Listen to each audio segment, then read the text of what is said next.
Press 3 if you're gay. Press 4 for are you away? Think about who? Think about what? Let's think about sluts. Do they know they're sluts? Let's find out. As a disclaimer, you're a bitch, and you should feel like a bitch. Bake cookies and wank on 'em. Give the icing. So sticky. You should fuck men again and again. Even on a day. Even on a bad day.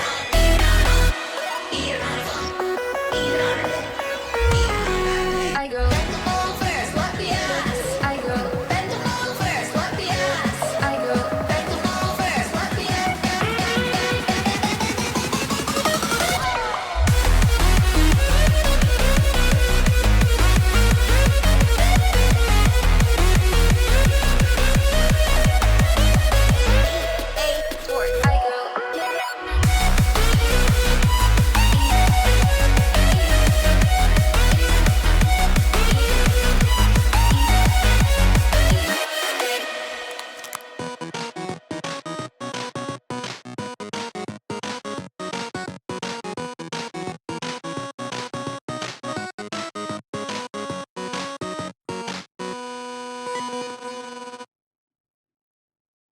I make all my songs live on Twitch. You can check that out in the link down below.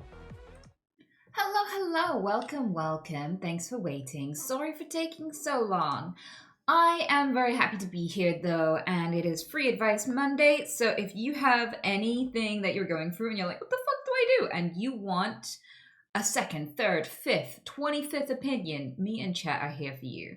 Okay, so that's going to be the theme of the stream, although some weeks my community seems to be doing way better than others. Like sometimes you're all like, no, we're good. We've all got our lives sorted. And I'm like, oh fuck, I guess we're talking about duck peen and Victorians drinking corpses again.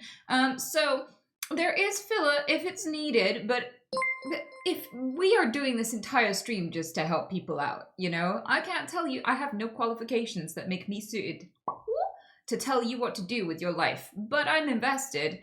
And if you don't have anyone to ask, I will happily give you my input. You can ignore it, bitch, but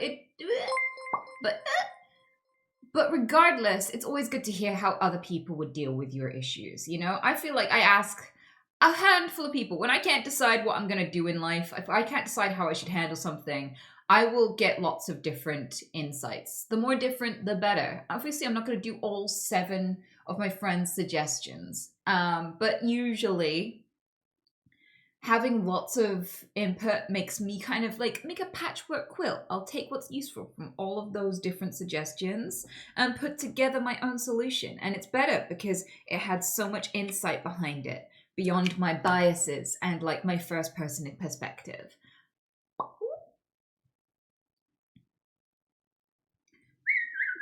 How would one go about, oh, did I not play the music? I didn't. There we go. I'm glad I put these in. How do I go about resurrecting the Roman Empire? You join the Catholic Church.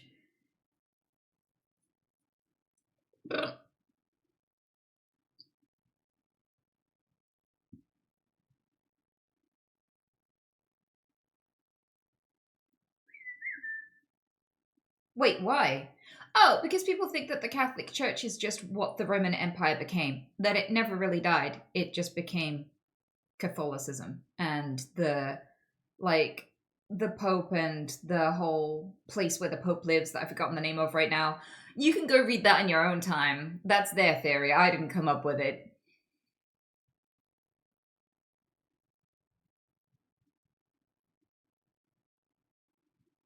The Vatican. Thank you. So the Vatican being a seat of power that emulates a lot of the Roman values, apparently. But I wouldn't know, because I've never actually looked into that theory. I've just heard it over and over again, you know? Chris, thank you so much. I appreciate the bits. And Ant-Man, thanks for the 10 gifties too. You're absolute legend. I hope you're having a really good day. I was given news last week that I'm being laid off in a month. It's devastating news for me because I've worked at the same place for 13 years. I'm looking for a new job, but also considering a career change instead. Would love your input.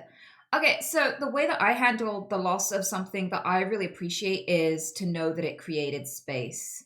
And the thing is, like, so if you imagine your life is a house, okay, and you have furniture and pictures and, all sorts of things around your house plants and, utensils and things that are useful and things that are sentimental and things that are just there because you needed one, like a fork or a spoon, but you don't really care. But some things have immense value and could never be replaced, and you look forward to coming home to them every single day.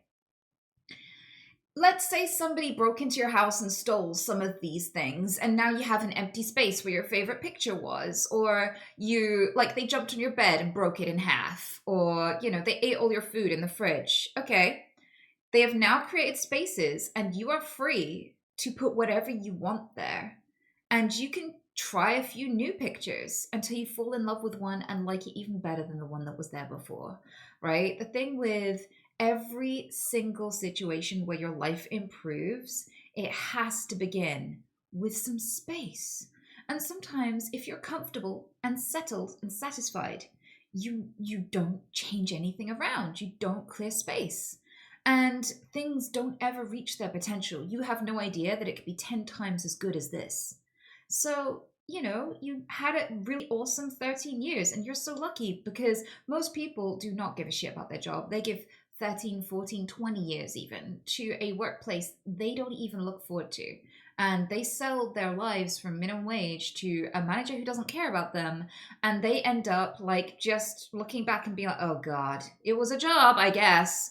And you got 13 years of a job that you enjoyed. And I'm so happy for you. I'm so happy it lasted that long.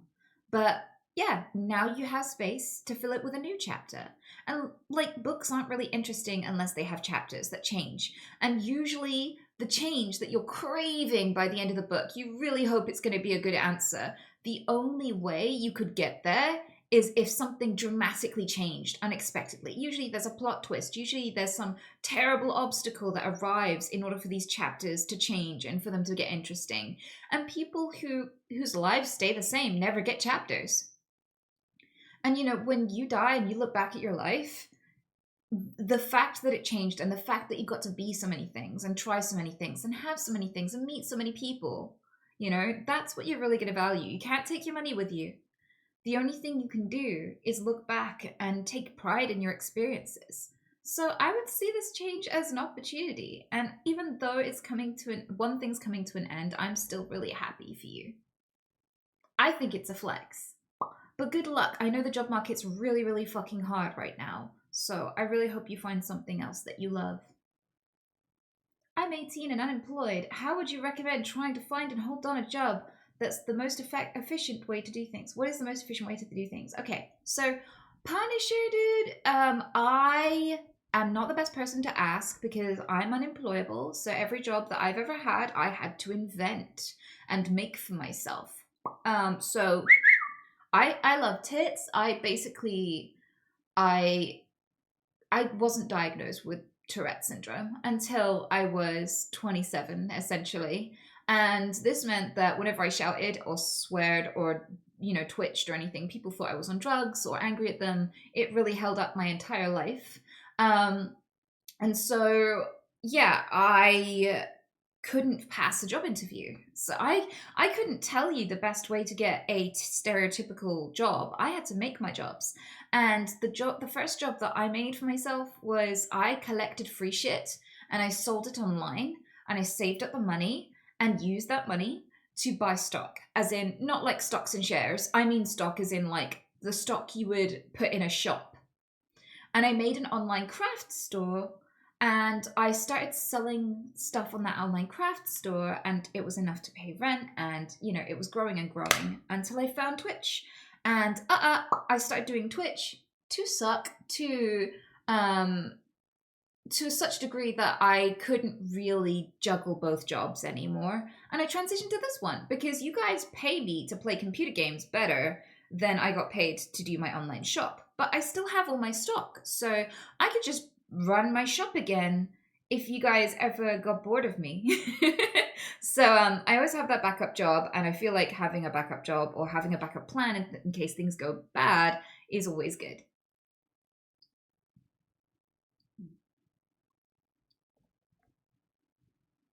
So basically, what I did, the first thing I did was I noticed what my passives were, and I monetized my passives. That was how I created a job for myself. Um, as someone with my kinds of disabilities, I have a lot of deficits too, and I had to find a job that the deficits of mine weren't going to impact me, and the positives of mine were going to help me and carry me further than the average person. Because my skill tree is whack. I'm basically a glass cannon. Okay? So I have low skills in some basic shit most people have, making me very uncompetitive when it comes to most normal jobs.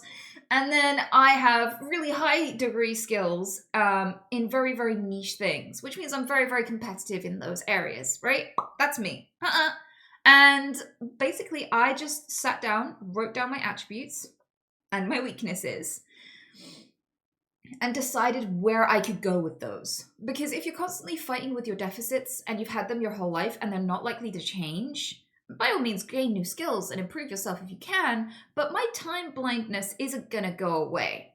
Okay? Some days I could sit in front of a clock and stare at all of the hands for 24 hours and still get the time wrong multiple times a day. Like, I would still not be able to accurately tell you the time. So, you know, showing up at 9 a.m. every day for work is not, I'm gonna get fired very quickly. So I basically have passives, and one of them was I fucking love sea glass so much. I'm actually wearing some today, and I really wanted to, I don't know. I just really wanted to get out on the beach. It was my escape from my dingy little house with fuck all going on, was to go and enjoy nature and the sky and go and pick up little pieces of treasure, and that was addictive to me. So I made it into money. I made that into money because I couldn't help but do it. So I never had to will myself to work because I was like, oh boy, can't wait to do the thing I always do. And if anything, it was saving me because all of the people in my family are hoarders. Like, I have some sort of hoarder gene, right? Like, I have attachment issues to the point where I'm like crying and holding a funeral for a Tupperware that's broken that I didn't even buy. I just scavenged from old takeout and kept using. Like, I'm that bad with it, right? So I had so much sea glass. I had boxes stacked higher than me, and I had one bedroom, and that was all the space I had. Okay, so, and it was a very small bedroom, right? So I had no room for this much sea glass. So I was saving myself by selling it, honestly. I genuinely was. So basically, showing up on time, reading comprehension, and all, like, I have severe memory problems. So if you told me how to do a thing, you're gonna have to tell me again tomorrow and the next day, and maybe in 3 years' time when I forget it all at random, even though I've been doing it fine for 3 years. So I figure it's nice and simple and easy to pick up sea glass for a living. And yeah, people thought I was weird, but people thinking I'm weird, I still can't let them out down. Like, they had no expectations when they were walking their dog at 4 p.m. Like, them bumping into me and me looking like I'm just bending down and shouting slurs at the beach. Because that was what it looked like. My job looked like, if people who just observed me every day and had no idea what I was up to, they'd go, oh yeah, there's this girl who just swears at the beach. I guess she really hates it. I don't know why she keeps turning up. Right? And that was me. And I made that into a business. And I feel like if you are really, really struggling to find anything on the market, what are you competitive at? I mean, I could do photography because I did an animation degree. So part of an animation degree, you can do stop motion and you'll learn how to use a camera, right? You'll learn how to use the lighting and stuff and tricks of the eye and forced perspective and all that shit. So I was really good at product photography, which was something that my competitors were really, really shit at. Like, a lot of people were doing a lot of listings on their websites and stuff that just looked fucking terrible, poorly lit, not very good perspective. And they were often selling things they weren't buying themselves. They had no idea what their customers were looking for. Like, I knew, because I was selling the kind of stuff I've looked for before on the internet. So I knew how to photograph it, I knew how to phrase it, I knew how to grab attention, I knew how to describe it, I knew everything I needed to do to make it work. And these were a skill set I acquired through life passively. You know, these were things that I just had laying around about me that weren't in use. I didn't actually really, most of the new skills I had to learn to employ myself was just how to pay self-employment taxes, um, and how to create a system from scratch that for stock management, so you know how many things you've got and stuff like that. But that was it. That was it. I knew all the rest. I just sat there, looked at all my skill set, and was like, yeah, this is how I'm going to pay rent or try. And it took a while and it was frustrating. And, you're not going to succeed at everything. But eventually I was able to pay rent, and that took a while to build, but it was worth it. And it was really fun. And I could rock up to my job in my pajamas every day. And I got to turn up whenever I wanted. So even though my sleep schedule changes all the time, I was still getting a full night's sleep because I didn't have to wake up at the same time no matter when I went to bed. And that was really useful to me because then I was coherent and I could think and shit, So yeah, being able to not have to work my sleep around other people was one of the most integrally smart decisions I ever made about my life.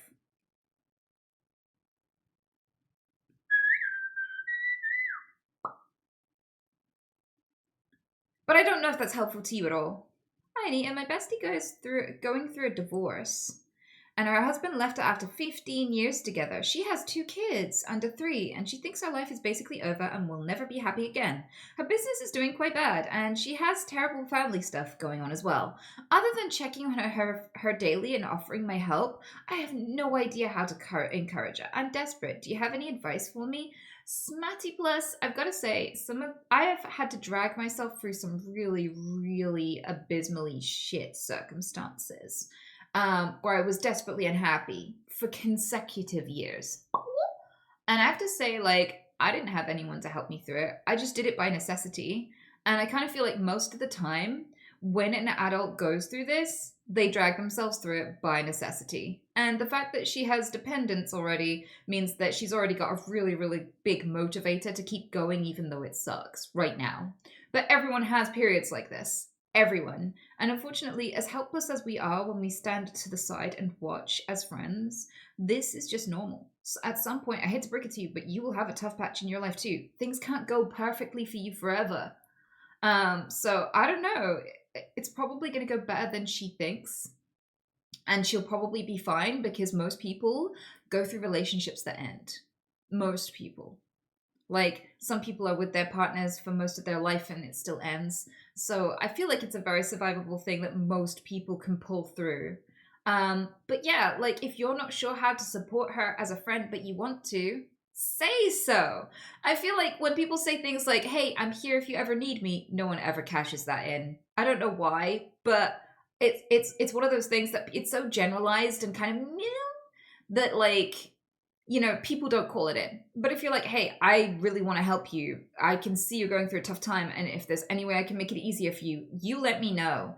Maybe you could babysit her 2 kids for 2 hours so she can go have a nap once a week or something like that. That might mean so much to her. There are ways practically. And even if you were to suggest something that you can bring to the table, like if you ever need someone to drive you somewhere just to take the load off and make it easier. Maybe she's taking the bus or something.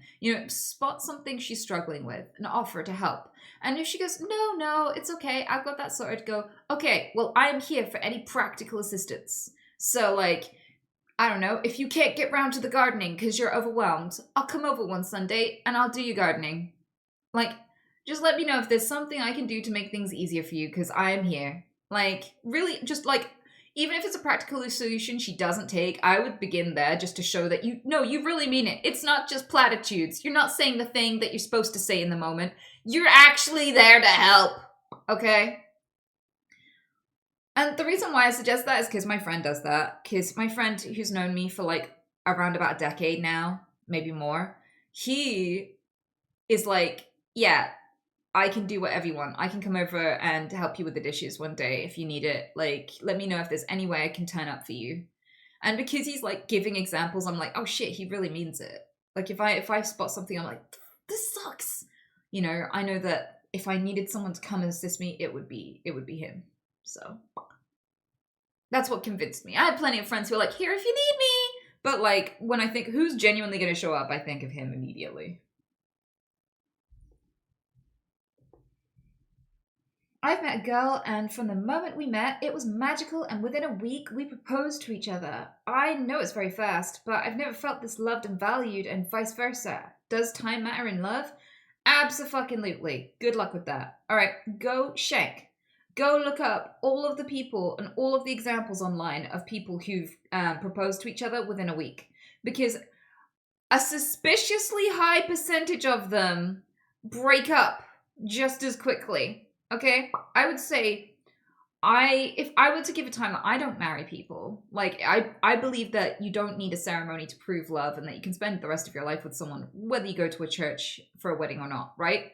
But if I were to marry, here would be my timeline. I would know someone for more than a year before I date them. I would live with someone for at least 3 years before I'd marry them. And I'd check in on my everything barometer after 4 years before I'd have kids with them. That would be my timeline. Because people can hide who they are, and people can put up a facade for, on average, about a year before the mask begins to crack. So I feel like you don't really know someone until you've known them for a year, right? After a year, that they become the kind of friend who stops cleaning up before you come over, because they trust you to still like them even if you see the mess that they live in day to day. Like, that's mask dropping territory, okay? So, like, that's my timeline for, like, creating a successful, happy relationship with someone. People feel attraction and chemistry, and those things don't necessarily mean that a relationship is going to be good and secure. So, like, having loads of love and chemistry with someone within a week is beautiful and awesome. If this is the one, why rush it? If you've never loved anyone like this, why rush it? Because you're gambling for no reason. It wouldn't make a difference if you got married next week or in 10 years if they were the right one, because the relationship would be exactly the same, right? So all you're doing is gambling your life savings and all this shit on someone that's an acquaintance. If you've been with someone for a week, that's not a fiance. That's an acquaintance. Okay? If it's really this much love, they can wait a couple of years. I would say don't marry someone that you have never lived with for a long time. Like, you find out if someone is marriage material when you've seen their mess and their ugly days, and you've still loved them when they're frustrated and sad. You've still loved them when they're sick, you know? You still want to be with them when they're at hospital and, you know, like, they can't sleep with you or do nice things for you right now because they're going through shit. Like, those are the moments you find out if you want to marry someone. Chemistry and attraction is not when you find out whether you want to marry someone. That's when you find out whether you want to fuck someone, which is a good start, but it's not the whole picture. I beg of you, for both of your sake, if I were in your shoes, I'd say, I know we're engaged, but let's not get married for 3 years. Like, I've never loved anyone this much before, and I'm very excited to be with you, but let's make sure we still feel this way in 3 years. Oh, and never get each other's names tattooed. Okay?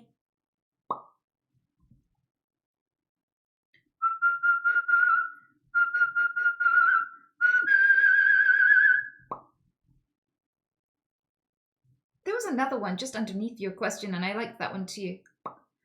I'm a pretty good classical singer. Because of my mom, she sacrificed so many things to help me become with my singing career. But lately I've realized that I have no interest in it. And I kept pursuing it because it was my mom's dream. But she cries and breaks down whenever I bring up this topic. How do I convince her? That's really, really tough. And I'm so sorry. But nobody can dibs your life. I'm going to say this again, sweetheart. I don't know if you're still here, but nobody can dibs your life. So it's your life, your future, your happiness. No one can go, I'm going to invest all of my shit into your life so you can live the life that I want you to. That's nobody, even if they're biologically similar to you, even if they have your DNA, like your family, they'd still, that doesn't mean they get dibs on your life and future. And if you force yourself to keep doing something you don't give a shit about, you will hate it more. There's still a chance that one day, if you like, you can go back to singing or utilize it in a different way down the line if you don't do it to death.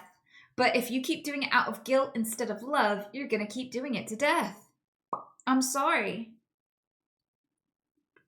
So, like, I would say, even though it's really hard, like, I would go and do what you love.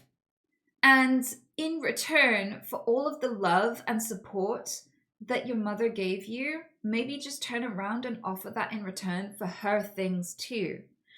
I couldn't help people anywhere as much as I wanted, anywhere near as much as I wanted, until I got myself right. So I was doing so much for charity. And when I started taking care of myself and my work and my housing and my life, right, that is specifically when I did the most for the things I care about.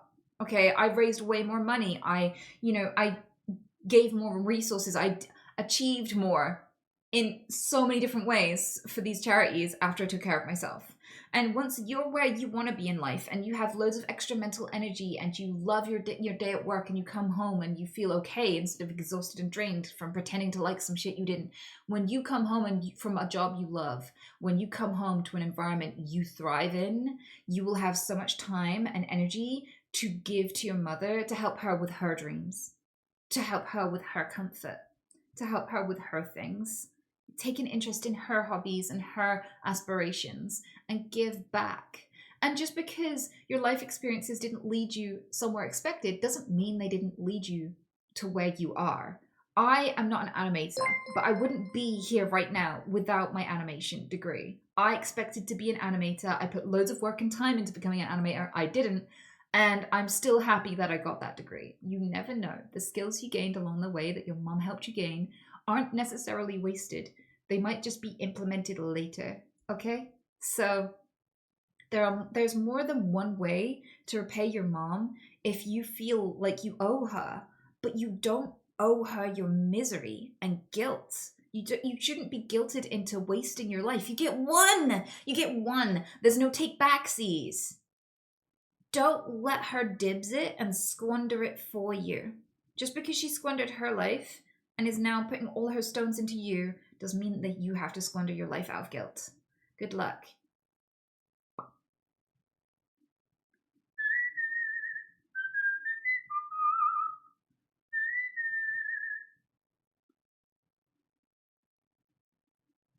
Oh, I just noticed. Thank you, Rain. I appreciate you. Thank you so much for the gifties. Good to see ya. Hope the dog's doing well. Doid says, hi, I wanted to ask how to focus more on myself and do things for my own good and myself. Most things I do are for other people I love. Well, it can start small and get big. There are loads of different approaches. The free approaches are grab yourself a notebook and write down all the things that you love doing for yourself, and then write a schedule of reasonable hours. Like first track your day. Go track your day for a week and track how much time you spend on every task. See how much time you're spending on other people versus yourself. Write a list of things you'd like to do for yourself and scale the hours to somewhere reasonable. But do me a favor and imagine you're someone else when you do this. And if somebody told you, I want to live a life for myself and be happy, and I want to help others too, assign a ratio for them. Act as if you're designing this for somebody you care about, because sometimes it's hard to care for yourself as much as you care for others. And also, it's harder to give yourself realistic standards and aspirations to follow than it is for others. So imagine you're making the schedule for somebody else. They've given you the homework and been like, hey, here's my week, what it looks like. Can you build me a better life and a better ratio? And you should feel fine taking care of yourself. You should, whatever the fuck it is, take long baths, go and watch the swans on the lake, go jogging or whatever it is you do, right? Find the list of those things that you love and assign how much time is reasonable to do it each day and in total each week. And set yourself a schedule with alarms so you stick to it. So you actually do stuff for yourself. It will not be easy and it will not be comfortable at first, and it will get easier and easier. The other one is therapy. Therapy can help break your patterns. If you're self-destructively giving away too much of yourself and not living, a therapist can help you spot every time you're doing it, and a therapist will help you spot moments where you don't realize you're doing it too.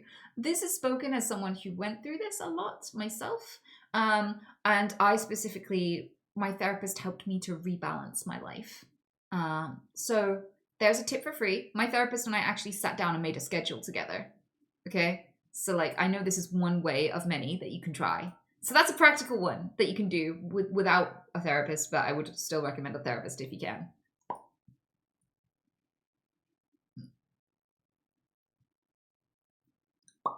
Itachi Dog. There we go. Itachi Dog. All of my friends are in relationships and I'm lonely. Listening to their stories makes me anxious. What do I do? I don't know. It depends on where the anxiety comes from, but I'd say you don't owe the world sex. So go at your own pace. You're going to regret rushing it to impress people or rushing it to because you feel like you should have a relationship. Relationships shouldn't be something you consider in relation to other people. Relationships should be entirely at your own pace because you like someone and for no other fucking reason. I'm going to tell you a story. My ex dated a guy who looked like his clone and he didn't even realize it. It literally looked like him in a wig. I'm not exaggerating. He totally told me I was lying and that's not the case. And then we found a Halloween wig and I put it on him and took a picture and went, doesn't this look like your girlfriend? He was like, oh fuck. Like he was like, no, the whole time, right?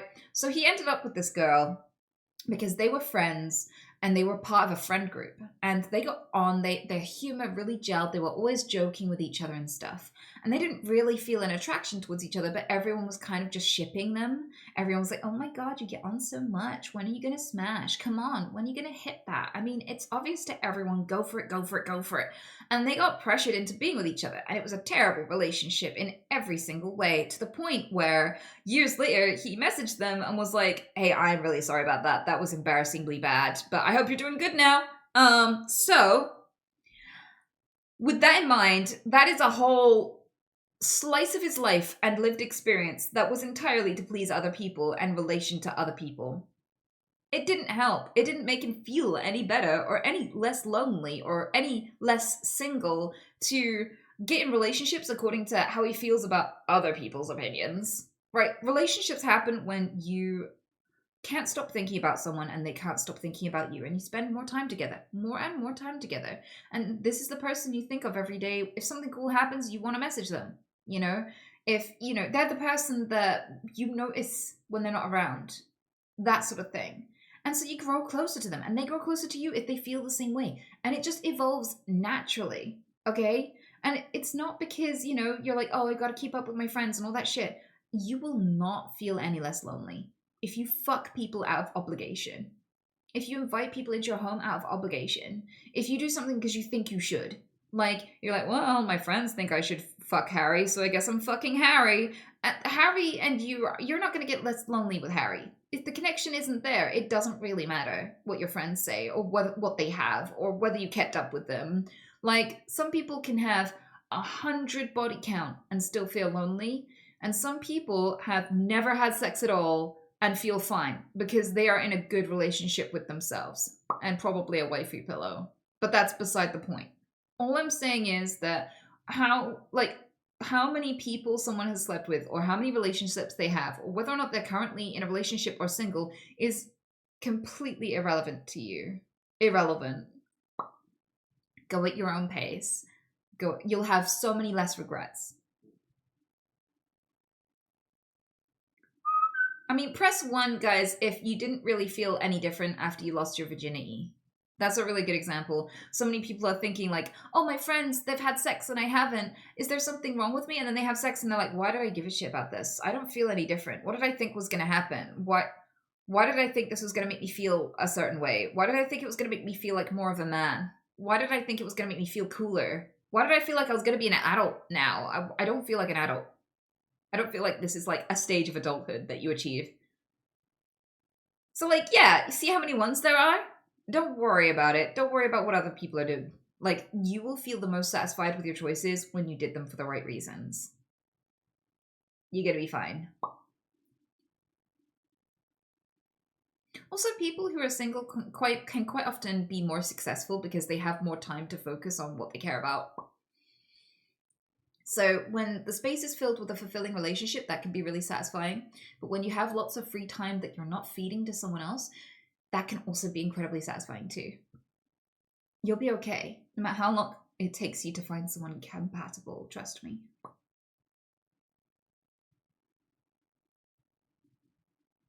Also, you never feel lonely if you are good company to yourself. So for me, like, I don't really give a shit how many years I spend single because it doesn't really feel bad to be alone with me.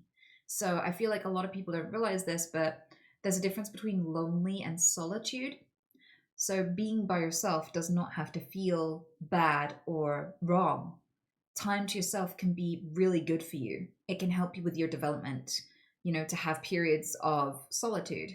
And it feels lonely when you're stuck with someone you don't like. If you're in a room alone and you're stuck with someone you don't like, that feels isolating. It feels bad.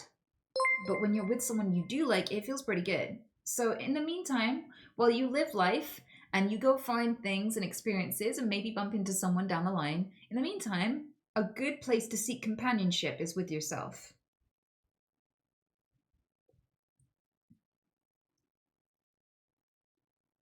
Brian Borrow, thanks for the resub, dude. I'm glad you're resubbing. I appreciate it.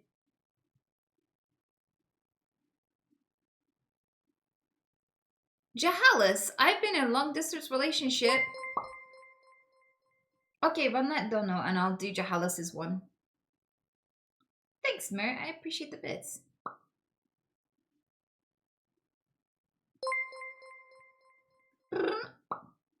I went to the beach the other day to get some sea glass, but unfortunately the seagulls got away. What? Is that a joke? Why is it going over my head so badly?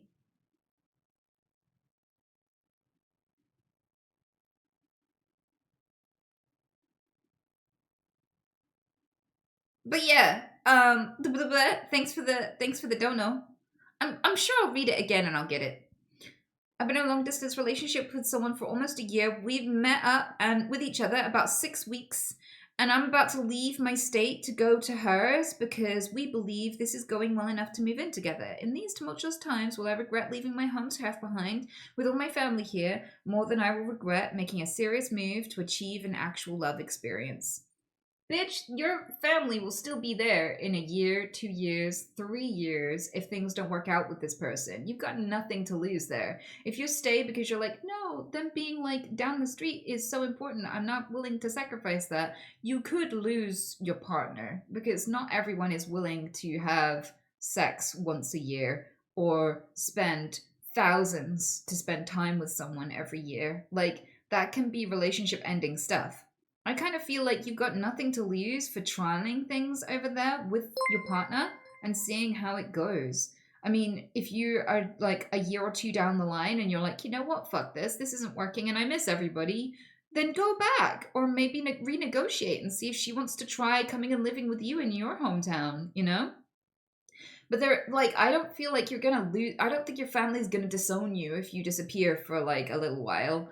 And if you become really happy with there and it's worth it, well, you chose the best time ever in humanity to move for a relationship because you can instantly call or video call anyone that you care about in your in your last home. So like if you were doing this in the 40s, you'd have to write letters, which would take weeks to even arrive, and then hope for a reply if they don't forget. Like, this kind of decision doesn't have as many consequences socially as it used to, so you've chose the best time to fall in love with someone far away. And good luck. I hope it really works for you, but I would go for it personally. I think it's worth it.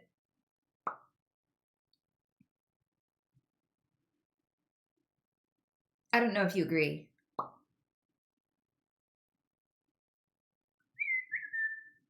What?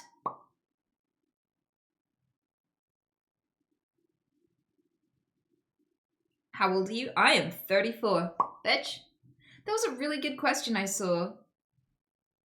I'm single, 45 with no kids. Is there any way someone won't think there's something wrong with me? Dagger Slade, if you're still here, some people will date you just because you don't have kids. Do you know how much rarer it is the older the dating pool? Like, some people are single for completely innocent reasons. I don't know yours. Maybe you just don't want people to smell the bodies in your basement so you can't bring anyone home. But generally speaking, usually the older you are, the more likely you are to have kids. And a lot of people who are older do not want to raise more kids, and they don't want to mesh families. So they want to date someone who doesn't have any, and that can make you in more demand, not less, relationship-wise.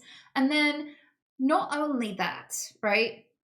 But relationships can end innocently. They can end because your partner died in a freak accident, you know? They can end because somebody cheated on you. You didn't do anything wrong. Like, sometimes people lose partners for reasons that were beyond their control. Like, I don't know, there were people that woke up and they have this syndrome where they think that their partner is an imposter pretending to be their partner. And whenever they're looking at them, they feel like really hyper paranoid that this is some sort of changeling fooling them. And you've got to help me. This isn't my actual wife, please. And I've forgotten the name of that syndrome. Like, there are things like that where it's like, what do you do if you're the wife in that situation? You're like, oh, fuck. Our relationship is over and I didn't do anything. So, yeah. Drug addiction. Yeah, addictions can destroy relationships. Absolutely. So you don't have to be 46 and have something wrong with you to end up single. Sometimes people just outgrow each other as well. Sometimes people have completely mutual breakups where they're like, I think we're just too different now. I just don't think our lives work together anymore. I still care about you and love you, but I don't think it's right, and I don't think we'll be happy if we love each other romantically for the rest of our lives. Like, that happens to people too. And it's really sweet when you can still be friends with an ex and be like, yeah, they're a big part of my life and I really care about them. Don't want to sleep with them anymore though. Don't want to be with them anymore. But I'm really glad I knew them. Like, people have that. It doesn't always have to be two people trying to scratch each other's eyes out. Like, so yeah, I think you'll be okay. I mean, my grandmother got married to the love of her life in her 50s and ran off to another country and spent the rest of her life happily married to a partner that she got with in her 50s. There are people who fall in love in their 80s and 90s, you know? It's never too late. I mean, one of my grandparents very recently fell in love with their new girlfriend, and they're in their 80s now. So, you know, don't put these imaginary reasons between you and love. That's not an obstacle. To many other people in your dating pool, not having kids is probably a perk.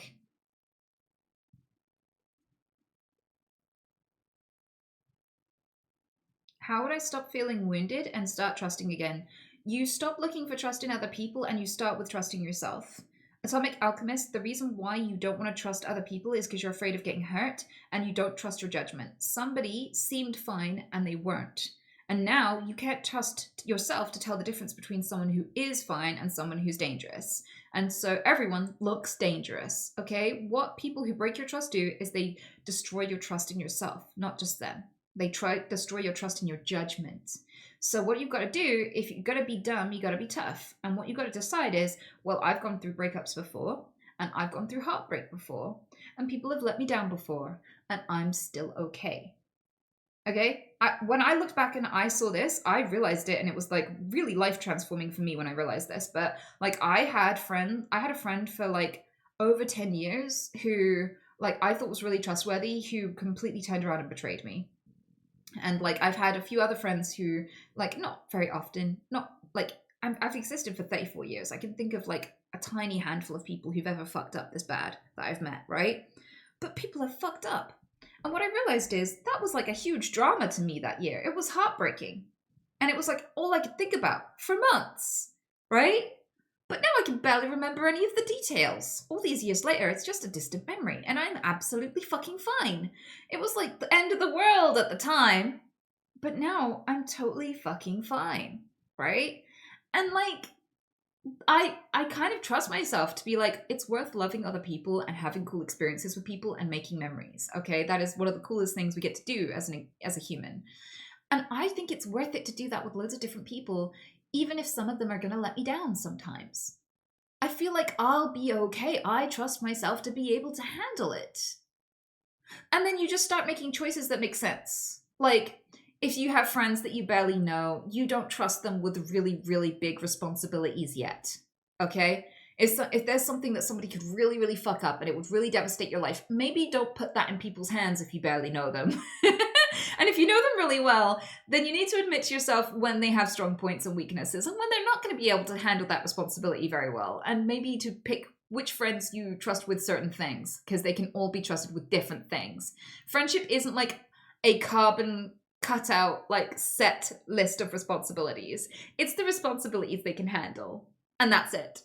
Okay? Don't invite the friend who's always late to drive you to your dentist appointment. Pick a different friend. Don't pick the friend who's an absolute gossip to tell about something incredibly personal and seek advice from. Okay? You can mix and match the responsibilities of your friends and the people that you bring close to you, depending on what they're good at and what they're not good at. And that will help you to avoid drama and be let down less. So that isn't just not trusting them. It's specifically choosing to trust them with their strong suits. Okay? And I feel like those tips, trust yourself, build trust in yourself and your ability to handle shit, okay? And then the next one is allocate trust on a flexible basis. And you will be fine. And things will get easier.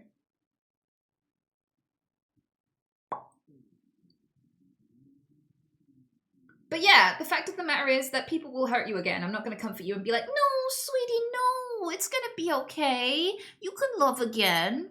Like, not everyone's mean. No, everyone's going to be mean to you at some point. People are going to let you down. They can't be perfect for themselves. They're not going to be perfect for you. That is just a part of loving people. You have to decide how much you're willing to hurt for someone, like what's worth it and what's not, where your limit is, because like people are going to be people. They're going to be human, okay? They're going to fuck up. So you have to decide what you will and won't tolerate. Drop the people who cross your boundaries and trust yourself to handle it if they fuck up. The truth is, when you have trust issues, it's not about trusting other people. It's about trusting you. And you build that slowly. Usually it gets easier and easier as you go on with life. But yeah, hiding from these people and never trusting anyone again doesn't actually prevent heartbreak. It cuts straight to the heartbreak because you're scared of losing people. You're scared of being abandoned, left alone, you know, not having anybody because it all fucks up. That's the main fear that people who have trust issues have. What if you leave me? What if you cheat? What if you break up with me? What if you say you're my friend but you don't like me? And it's like, well, if you sit alone at home alone in front of your computer all day every day, you've cut to the abandonment part. You've abandoned everyone preemptively. You've skipped right to the part where you have nobody. It didn't save you or protected you. It made you live in your worst fear.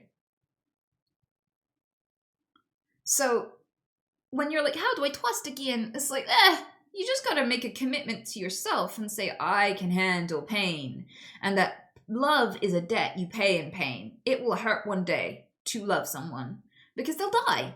Even if the most innocent person who never lets you down, they'll die or move away or like somehow leave your life. So like you can't keep everyone forever. Everyone, it's gonna hurt at some point to have anyone. Okay? But you find people worth hurting for and you don't let them hurt you too much. You cut them loose if they hurt you too much, okay?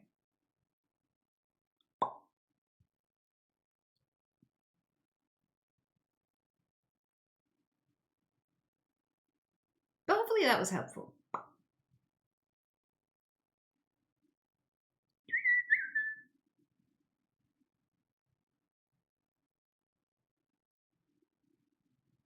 I threw myself into a relationship I didn't want to be in. I was hurt and stupid. And now I'm paying the price. It feels like I'm caught in the eye of a tornado. Safe, but if I do anything, blown into oblivion. What do? I don't want to hurt her, but I can't be happy with the relationship being a thing. Okay, I would say break up with her then. Like, the funny thing about being in a relationship out of obligation that you're not happy in is that you're making the other person unhappy too. You just don't know it yet. Because they deserve to be genuinely loved, desired, and wanted. And you can't bring that to the table. If you fell in love with someone and you were so happy in the relationship and you found out 20 years in that this person never actually really liked you, but they just didn't have the fucking guts to leave you, would you be like, oh, I'm so glad you gave me those 20 years. They were amazing. Or would you be like, what? This has all been a lie? What the fuck? Most people in that situation would be utterly traumatized, have trust issues for life, it would fuck with them horrendously. They will have wished that you left sooner because the love was a sham. Nobody wants sham love. okay? If you don't want to be there, leaving is as much of a gift to them as it is to you. It sucks now, but it's important. You need to clear space for things you do want in life, because the things that are occupying the space are getting in the way. And it is okay, you get one life. Don't hand it to other people. No one else is entitled to your life. If you're not happy in a relationship, it is okay to break up. You're still a good person if you break up with people. Not every relationship is meant to be. Don't be a wuss. Do what needs to be done for yourself and for her. Trust me.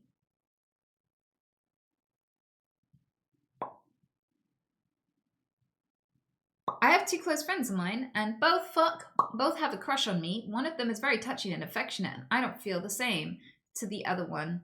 But both of them are very sensitive. How do I set boundaries properly to them? I would say, okay, so I am perpetually, it feels like, in a love octagon, and it's really ridiculous. Like, I'm always like, if anybody's interested in me, it's usually a few people at once, unfortunately. I have been in that situation a few times, and I've got to say, you just have to set boundaries. Even if they are sensitive, that is their thing to handle, not your thing to accommodate. If they are sensitive, that is their thing to handle, not your thing to handle, okay? The only thing that is your responsibility to handle is saying like, hey, I really value your friendship and I hope this won't end our friendship, but I'll understand if it's too painful to hang out. But I sense that there are feelings brewing here and I don't feel the same way. So what I've experienced in the past is if I preempt it and say, hey, I think you have a crush on me, but I don't like you back, usually they deny it and they get really weird. Like my usual reaction from that is, no, I'm not into you, you vain bitch. Why would I like you? I was just being nice because you seem insecure, but I don't feel that way. So if you feel like they're very sensitive and they would just lie about their feelings for you, that's very bad. And that will cause problems down the line, trust me. So you might have to entrap them a little bit and be like, hey, I sense some feelings brewing here. Am I correct or am I misreading the situation? And if they go, yeah, there are feelings. Do you feel the same way? Go, no, I don't feel the same way. And it is actually making me very uncomfortable. And I still value your friendship and I really like you, but just as a friend, and it's not going to go any further.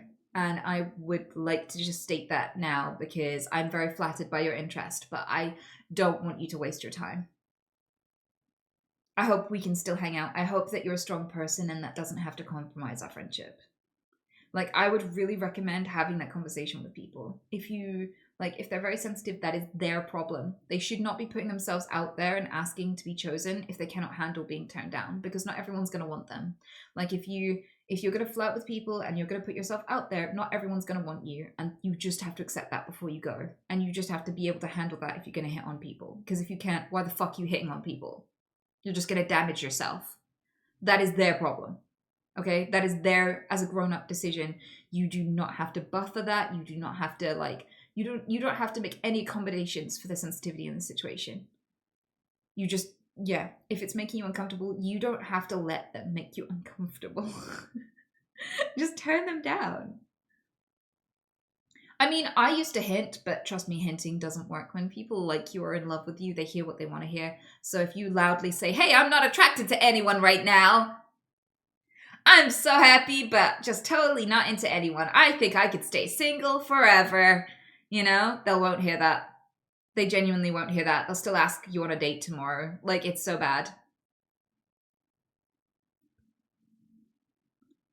Like, I've literally had friends go, so, are you into anyone right now? And I feel like it was really a question to say, like, I'm scared and, like, already preemptively jealous. You probably got someone lined up, haven't you? Haven't you? And I'll be like, no, I'm not interested in anyone right now. And they'll think, yes, that means she's available. I can ask her out. They won't think, oh, anyone? She's not into anyone right now. Could I also be included in that group of people? I feel like I am also anyone. Damn. Like, they don't put two and two together at all. So I would be direct. I would be clear. I would stamp on all hope. And if they don't listen and they hit on you again or are flirty in any way, say, hey, you are flirting with me again and it's making me uncomfortable. I won't warn you again. I will have to cut contact, because some people will just wait and get more and more tantrumy Like, I knew someone for like many, many years, had no idea they liked me. I was literally saying the day before, like, oh my God, I just want to be left alone. I'm not attracted to anyone. I don't want a relationship right now. And I'm getting hit on. It's really annoying. They're like, oh, I'm so sorry. That must be so annoying. And then they hit on me the next day and asked me out. And it completely blew up the friendship. So I have to tell you, like, some people will just not listen to hints. Hinting does not work, in my experience. But that's just my input. Maybe I'm wrong about everything. But in my life, all of my attempts to let people down gently have just not been heard. There is no gently with love and attraction. You just have to be very, very super clear and direct. Even when I've been super clear and direct, there have been bad times. Like one time I wrote a message saying, hey, I don't feel the same way. I don't really want a relationship from you, but I'm very flattered. Hope we can be friends. And he was like, I don't understand what you want from me. And I was like, to be friends. And he was like, I don't understand what you want. I don't get it. What do you want though? And I'm like, friendship, just friendship. So, like, even the most direct can be hard at times. So yeah, I would not take the sensitivity into account at all. I would just be like, hey, you're a cool friend and everything, but I see you as just a friend. I think there might be feelings brewing here on one side, but I don't feel the same way. Just tell them. I don't know why you're asking me. What did you think I was going to say? What other option would be but tell them? What do you think I'm going to be like? Oh, lead them on so you can get money or something. I don't know. Maybe you should blow one of them. What would you think my answer was going to be? Tell them.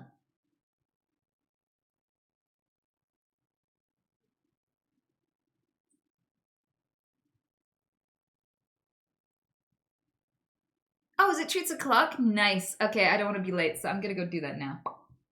Hopefully that was helpful, though. Mods, can you keep an eye out for any more questions while I'm doing the bunnies? If you have a question, if you're like, fuck, I don't know how to handle this situation, and you want to see what I would do about it, yeah, just put it in chat. I'll still see you, even though I'm giving the bunnies treats. Let's go treat them. Let's do the treatment.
God, they are so fucking cute.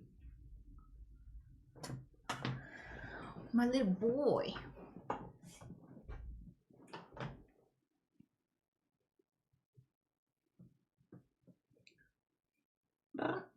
So I'm back now.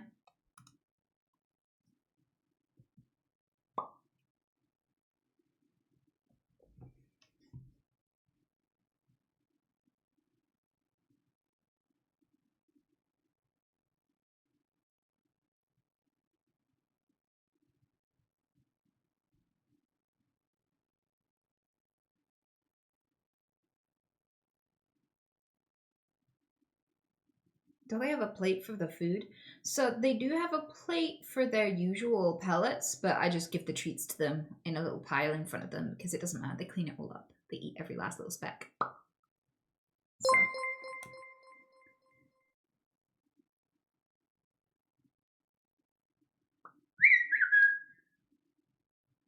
Okay, run that dono. I see a comment from Turtlini. I'll reply to that one after. Thanks, Mari Games. I appreciate the gifty. Rice for the lovelies tucked away in the basement. Thank you, that's very kind, Zafu. I respect you a lot and would love your advice, please. Him and I care deeply about religion, but it directly contradicts each other.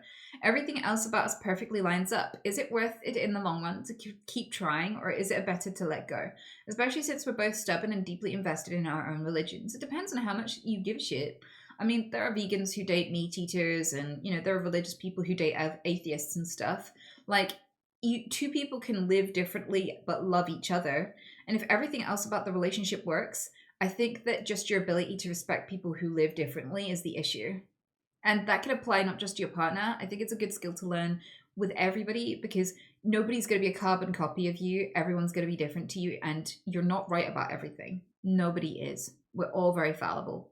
So needing people to align in every single way with you before you can relate to them, love them, and collaborate with them will inhibit you for the rest of your life. People who have lots of friends, people who have, you know, loads of amazing experiences and are very helpful and kind and useful to their community, do not filter everyone by alignment. They just see where they have common ground and indulge in that common ground. And it feels like you have so much common ground, you built a whole life with this person. So I feel like there's so much there that's worth it. That there's just a basic human skill that we all develop at our own pace, where you just realize that you're not right about everything. You don't know when you're wrong. All of us are wrong about something. So requiring everyone to line up with you perfectly in order to consider them right and okay and moral and ethical, it will hurt you in the long run, no matter where you go. You can't run away from this issue. Breaking up with him will not be the end of this issue. This issue will fuck you up wherever you go, however you live, whoever you love, whoever you're friends with, no matter what. So I kind of feel like my suggestion is to just decide like how far you can go with seeing the common ground and loving people on the basis of common ground. Like someone you know might have terrible habits that you do not agree with, but they're really fun to hang out with at the pub. And that might be okay in some circumstances and not others. There are definitely limits. It's not a ubiquitous thing. Like, for example, I don't know, I don't eat meat, but I don't care what other people eat. I'm not going to police how they live or what they eat or whatever they do. So I can still go to dinner with a meat eater and we'll have just different meals. That's fine. I wouldn't go to dinner with a pedophile. I'm not going to be like, they just have different hobbies and interests than me. Like, I feel like it doesn't apply to everything, but you have to decide where that line is drawn. And, you know, I kind of feel like when it comes to religion, like most of the world is going to have different religions, different beliefs in that regard. I feel like it's a really useful skill to be able to put that aside and to be able to love people on the basis of their humanity rather than their beliefs. So that would be me. That's my angle, if you ask me. You'll be a lot more relaxed and happy too. But if it's a deal breaker, you go. But for me, I kind of feel like if I had a faith, I would not filter people according to whether or not they belong to that faith, personally. I'd still be able to love people no matter what they believed in. Just seems less stressful, more free, and would help me to bond with and appreciate more people, which is always the better option.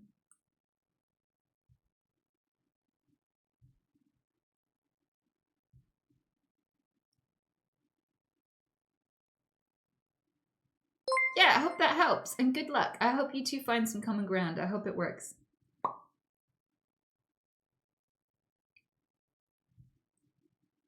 Uncle Pete says, can we be friends?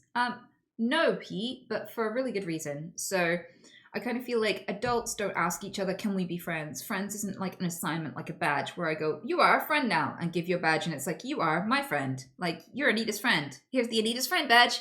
Now we do all the friendship things. In adulthood, friendship happens organically and it's a slow and unnoticeable transition. Like maybe you meet someone at work and you both joke about a similar thing. So you go, oh, they're funny. And then when you come into work 5 minutes earlier, you go to their desk to talk to them until your shift starts because they were funny. So the first thing you think of when you got a little bit of extra time is to go hang out with them for a minute. So you go stand with them for 5 minutes and you go, oh, we have a thing in common. And you notice that they also enjoy Smurf memorabilia from, like, I don't know, some weird sex toy convention or something. I don't know, whatever it is, you know? And you're like, oh my god, you love Smurfette too? Let's go. And they're like, you love Smurfette? Well, there's actually a Smurf convention happening at this time at this hour. Are you gonna go? Have you heard of it? You're like, no, I've never heard of it. There are conventions? Oh my god, how have I not known about this? And they're like, would you like to go? And you're like, yeah, sure. Like, and then you go to a convention once with them, and that makes them an acquaintance you've been to a convention with. But then you have their phone number and their details. So maybe one of them, maybe they text you one time like, hey, is this going to be happening today? And you're like, no, it's not. I'm glad you asked. And they're like, whew, saved me. And these little interactions build up over time. And then they become acquaintance, friend, maybe a close friend if you spend a lot of time with them, more time than other people. But none of that is ever asked for. It happens to you. It is a symptom. It is never like a decision. It's not like I saw that person. They have shiny hair. I'll be friends with them. I like friends with shiny hair. Hey, would you like to be my friend? And then go, yes, let us commence friendship. Like, that shit doesn't happen. And if an adult asks you that, it means that they haven't developed social skills since primary school or nursery school, which is a red flag. If you're in your 30s and someone else in their 30s is asking, hey, can we be friends? Run! Run, run, run, run.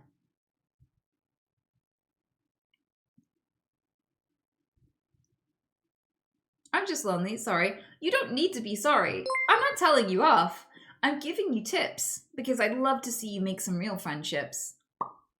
I would love to see you actually thrive. So I'm just explaining how adults make friends to you in the hope that, you know, I'm rooting for your success. So please don't mistake that as anger. And good luck. But I think it would be really disingenuous of me, a random person on a screen, to pretend like we could be friends. I don't know you. You could be anyone. Me seeing your username doesn't make us friends. And so, like, I kind of feel like if I was like, yeah, of course we're friends. You know what? My favorite token of friendship is, 50 gift subs. That's when you know it's a really good friend. I feel like you can be really toxic with that and predatory with that as a streamer. So I wouldn't really even encourage it. Like, don't go begging streamers for friendship. Go and live your life. Go do the things that you're interested in the world where people are. And if you those interactions will happen naturally. You don't need to ask for them. You don't need to try. They will just happen. Even if you're really socially awkward, they will just happen. You go to a craft fucking, I don't know, a craft club, and everyone's sat there crafting, and someone goes, hey, could you pass the scissors? And you're like, which one? These ones are kind of ass, to be honest with you, but, Cindy has the good ones. They're blue. They cut things really well. And they're like, oh, thanks. And then you seem friendly, so next time they'll sit next to you, and things like this. Like, you don't need to walk up to everyone and be like, hi, my name is Pete, and I like friendship. Do you like friendship? You don't need to insert yourself at people all the time to garner friends. Friendship is a symptom of experiencing life. Go do the things you love where people are at, and it will happen. It will happen.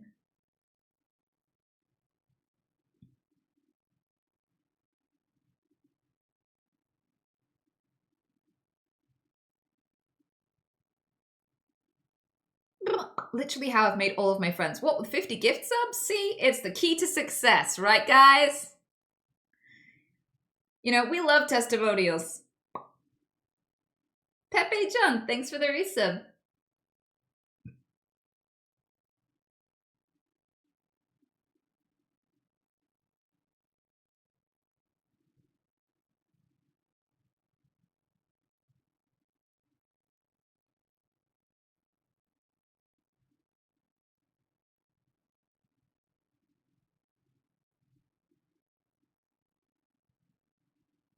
The thing is, you're an extremely attractive female, and we're unattractive males. It doesn't happen to us.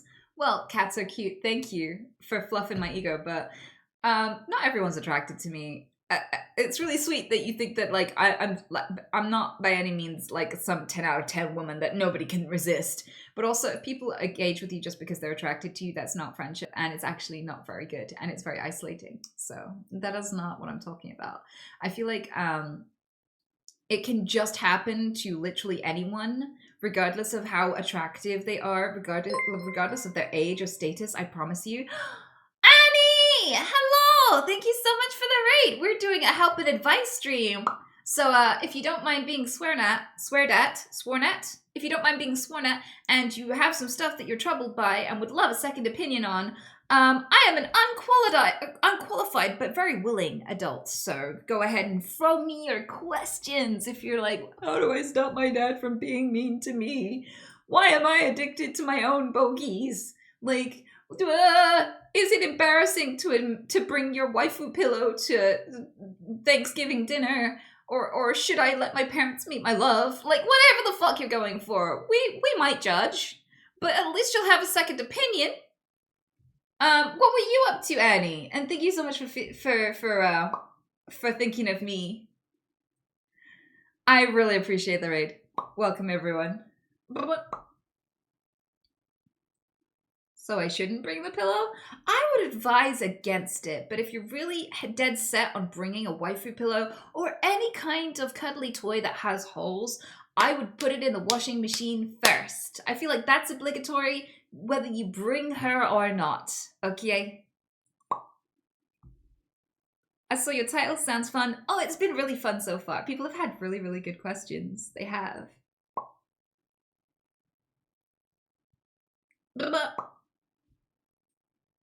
I probably wouldn't take it through customs. Well, the best thing about the difference between like a waifu pillow and like an IRL flesh and blood girlfriend is that you can take the stuffing out of an IRL pillow and put it back in and it will still function just the same after, you know?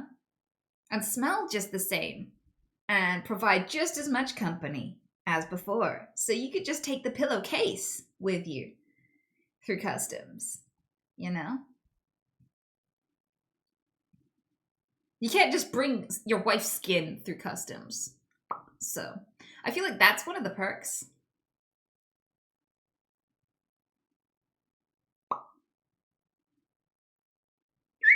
I was playing in Zoe, a Sims like game. Yes, I played it. Oh my god, the character building in that is so detailed and beautiful.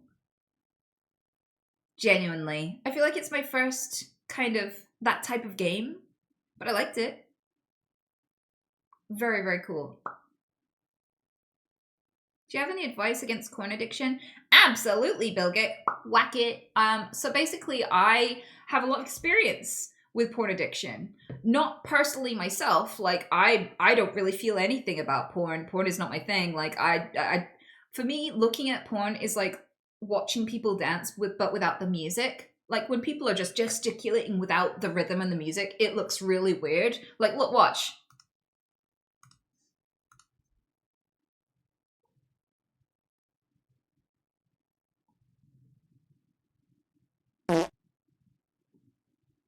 Like, it doesn't work. It doesn't. If an alien saw you do this, they'll be like, "What the fuck are you doing? Are you having a medical event? Are you okay?"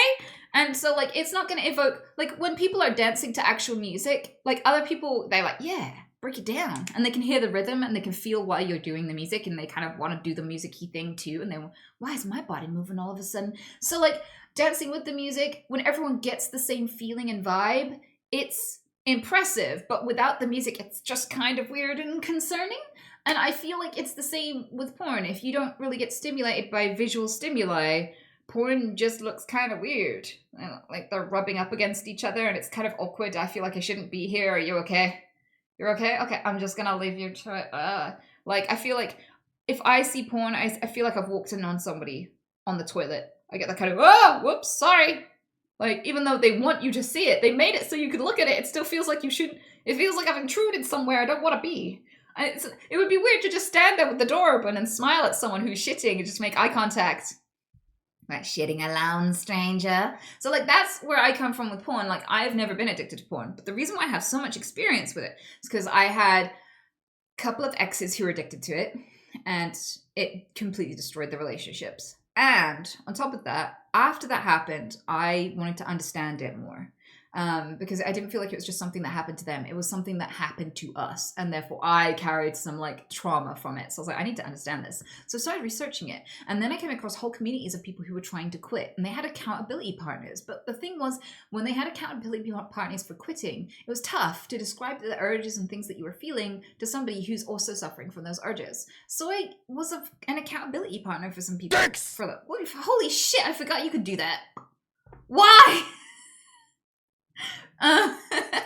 So yeah, I was able to be accountability partner for people, but like people were messing up their whole lives about porn. Like it can be really, really hard on people. Like it can be addictive for some people. It doesn't have to be, people don't have to have a bad relationship with it. Some people can take it or leave it and it doesn't have any impact on them at all. But other people, it can ruin their entire lives. It's kind of like some people can drink one glass of wine on the weekends and other people just can't fucking stop till their liver dies. So like, you know, it depends on your relationship with it. But my advice with porn addiction is that, I don't know, a lot of people have been seeing a lot of solace on Reddit. As long as you don't fall down the incel kind of like radicalizing like corner of the nofap community. Like if you just stick to the people who are like, I would rather have a happy relationship with my dick and a healthy relationship with the way that I play with it, then in that sense, there is a place where people just talk about that and not like storing their sperm so that they can become more masculine because, so yeah, like there are people, they used to, back when I researched all this, they call themselves the fapstronauts, which is kind of funny. I don't know if you've heard that term, but basically because there's been no research on the brain chemistry and steps and successful kind of attempts to quit porn, the people designing ways to come off of it are kind of in unknown territory. So they call themselves the fapstronauts. And they have been working for years now on ways to, basically have a better relationship with masturbation. Yeah, with that. And I feel like it could be really supporting and helpful for you. But also, fuck off. You can also read a lot about the science of porn addiction. Because for years and years, it was much like smoking in that a lot of the industry knew that it was causing unhealthy behaviors and unhealthy addictions, but it was heavily suppressed because it's a massive billion-dollar industry. So even though there was lots of research coming out that smoking was unhealthy for years and years, it was suppressed until finally they couldn't ignore it anymore. And that's kind of what's been happening with porn addiction too. So yeah, down the line, people are now understanding more and more about the neurochemistry of the issue and how it works and how it changes you. People actually get a reduction in white matter in the brain. You lose brain matter from consuming too much porn. I'm not joking. White matter in your brain is different to grey matter. White matter is important because it helps your brain communicate with different regions. So you use multiple regions of your brain at once but also to do things like maths and everything. Fuck off. So you can basically see shrinkage in that part of your brain, your brain's highway, from high dopamine stimulation, from overstimulating yourself, but also it can be life-ruining in loads of other ways. It can demotivate you. It can make you immensely emotionally fragile. It can make you isolated. It can make you apathetic and depressed when you become addicted to anything that gives you a dopamine rush that hard. It can also behaviorally make you quite misogynistic, even if you're a woman, which can also really hurt your relationships with family and friends. So like it can have behavioral issues, it can have physical issues, and it can have life issues and success issues for people who, you know, have a reaction to it and are less suited to having access to sex workers 24/7 for free in your living room. Like that is an unprecedented amount of access for the average person, and it does impact you in a really strange way. And it's okay to seek help for that, and it is okay to understand the issue and to truly face it. So it's really cool that you're asking for advice about it. It's really cool that you have identified that there's a problem. Totally the first step. So many people have a porn addiction just like you and have no idea. And I would say if you've never tried to quit porn for 2 weeks, do it, because there are way more porn addicts than realize. And if you can't make it to 2 weeks, you have a problem. The signs of an addiction are you can't stop when you try. You use it to cope with things. So you're not doing a, oh, I feel like a wank. You're doing a, I don't know how to face the possibility of getting fired at my work tomorrow. So I am going to numb the emotions by jerking it for 3 hours. Like, if you're using it to cope with things, and if it's having a negative relationship, if it's causing a problem in your connections and relationships, so if it's causing problems with you making friends, if it's causing problems with your partner, you know, if you're hiding it from your partner, these sorts of things, if it's having a negative effect on others and yourself, that is the third sign. So if you relate to any of these regarding anything, it could be porn, it could be literally licking used diapers. There's someone who's addicted to that. It could be eating drywall. There are so many weird addictions that people can end up with. It doesn't have to be porn. But if you're experiencing any of those 3 things in relation to something, it might be time to go and get some support, advice, and dick. Or help. Help is probably more useful than dick. Dick. Dick. Don't all humans have to cope, though? Yeah, but there are healthy ways to cope and harmful ways to cope. Oh, holy shit, how much money? When are you gonna be poor? My heart can't take this. When are you gonna run out of fucking money, Dick's guy? Holy shit. We need to raise the price of that thing. So yeah, like, there's a difference between... Stop! I'm trying to help people here! But yeah, there's a difference between, like, I don't know, drinking a gallon of cider when you are feeling worried about something and just, like, I don't know, calling a friend. There's also a difference between taking care of yourself and fucking yourself up. So, like, playing a few computer games to decompress from the stress after work is very, very different than skipping work to play computer games. So, like, yeah.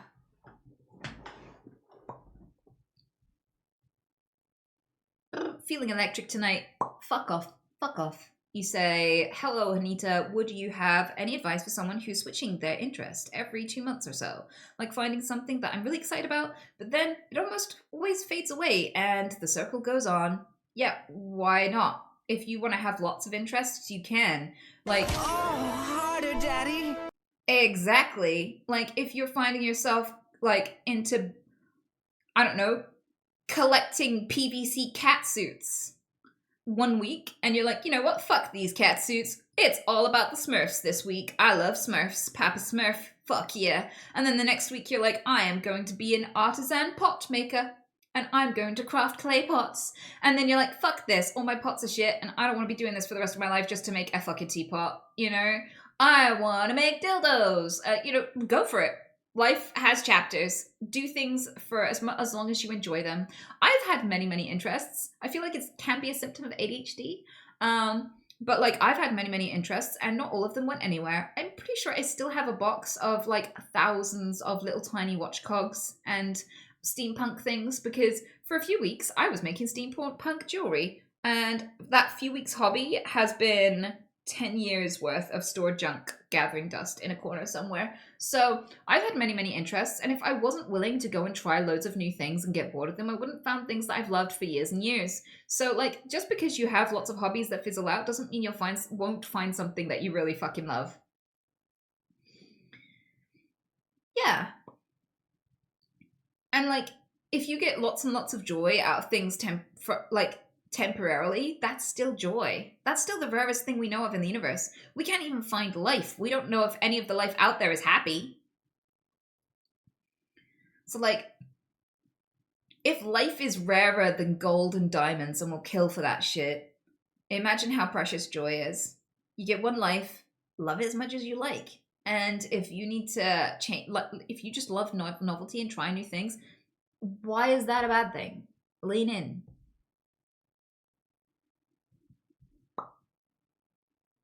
I hope that helps.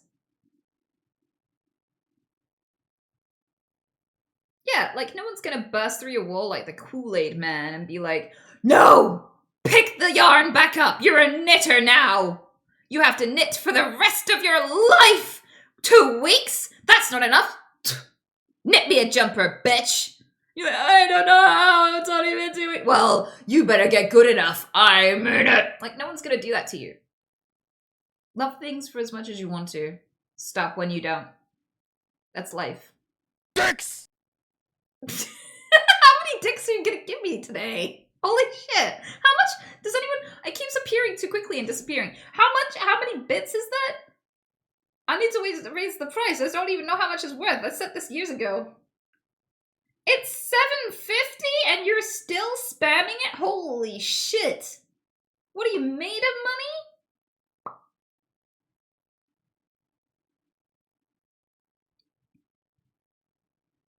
Worth it. You're gonna be poor. Stop giving me dicks. That isn't gonna, nope, that's not what I didn't mean change the sound.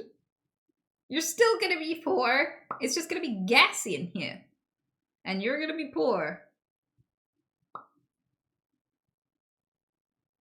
Blink. Dicks! Why?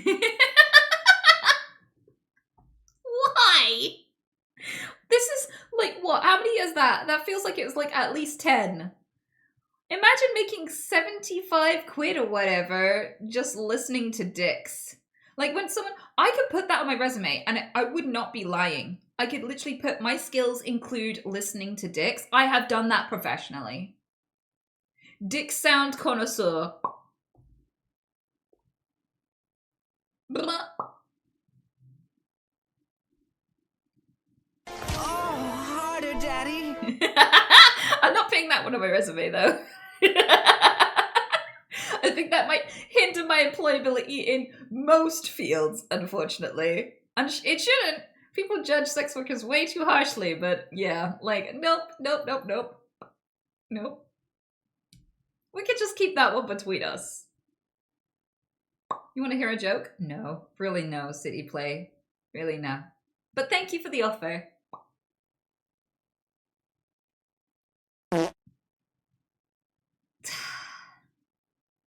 I shouldn't have complained. I shouldn't have complained.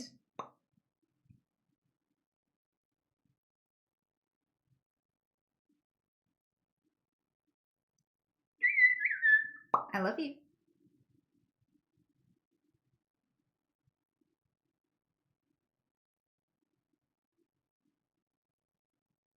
Do you like tits? Do you like tits? Fuck off.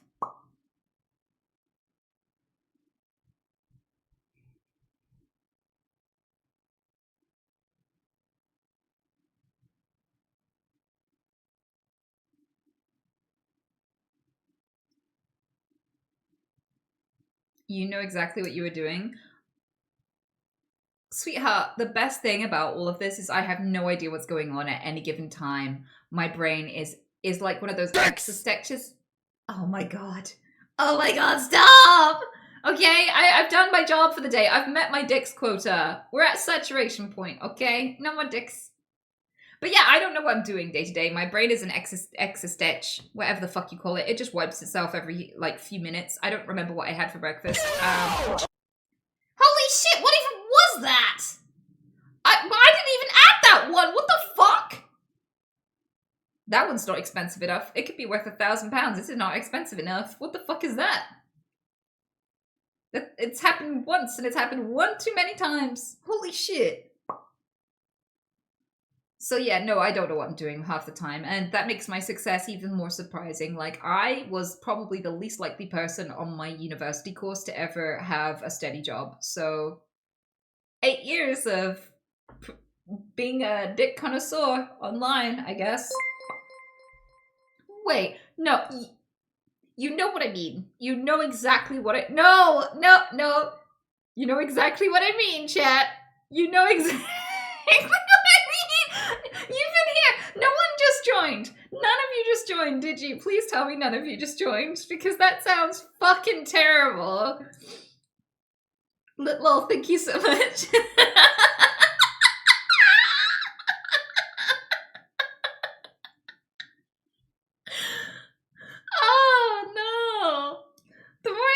And the worse it gets, I'm like, people can clip shit. No. No.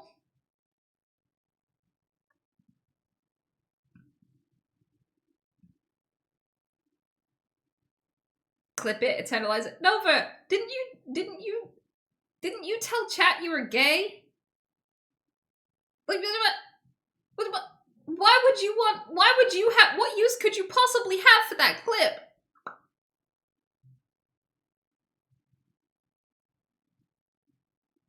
Was that you? This is where I find out Nova's like 35-year-old straight dude and I've got someone's name mixed up. To send to my friends, duh. Oh, okay. I don't approve, but at least I remembered who you are. So I'm somewhat relieved regardless.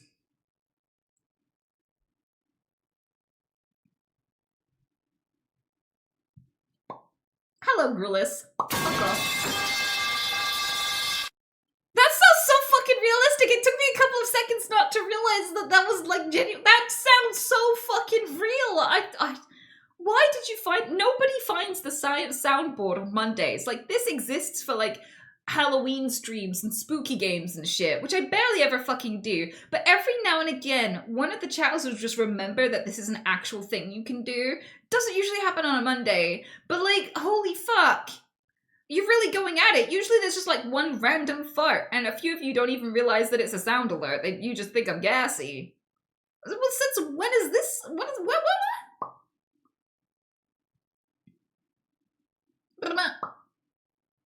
End of the month, got paid, sound alert time. Well, I hope you don't have bills to pay and shit. Like, if it's the end of the month and I just got paid, like, the first thing I would think is not, I want to fart at a streamer. What the fuck, Juice?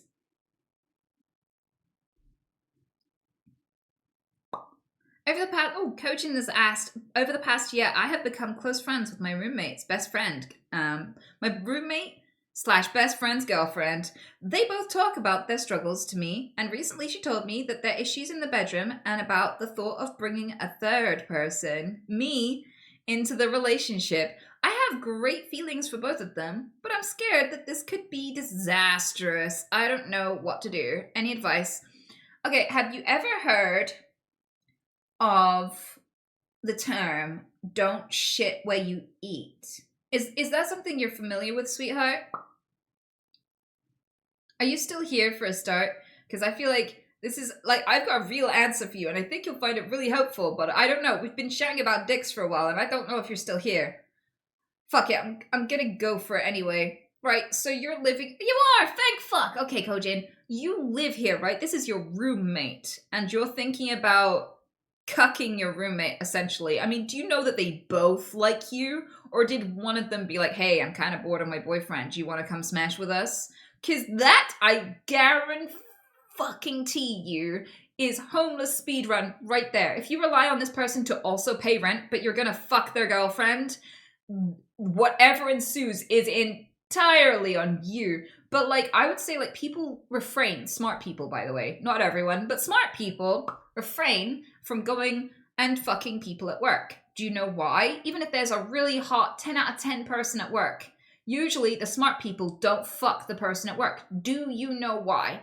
It's because if the relationship breaks down, they have to keep going to that job or not be able to afford food.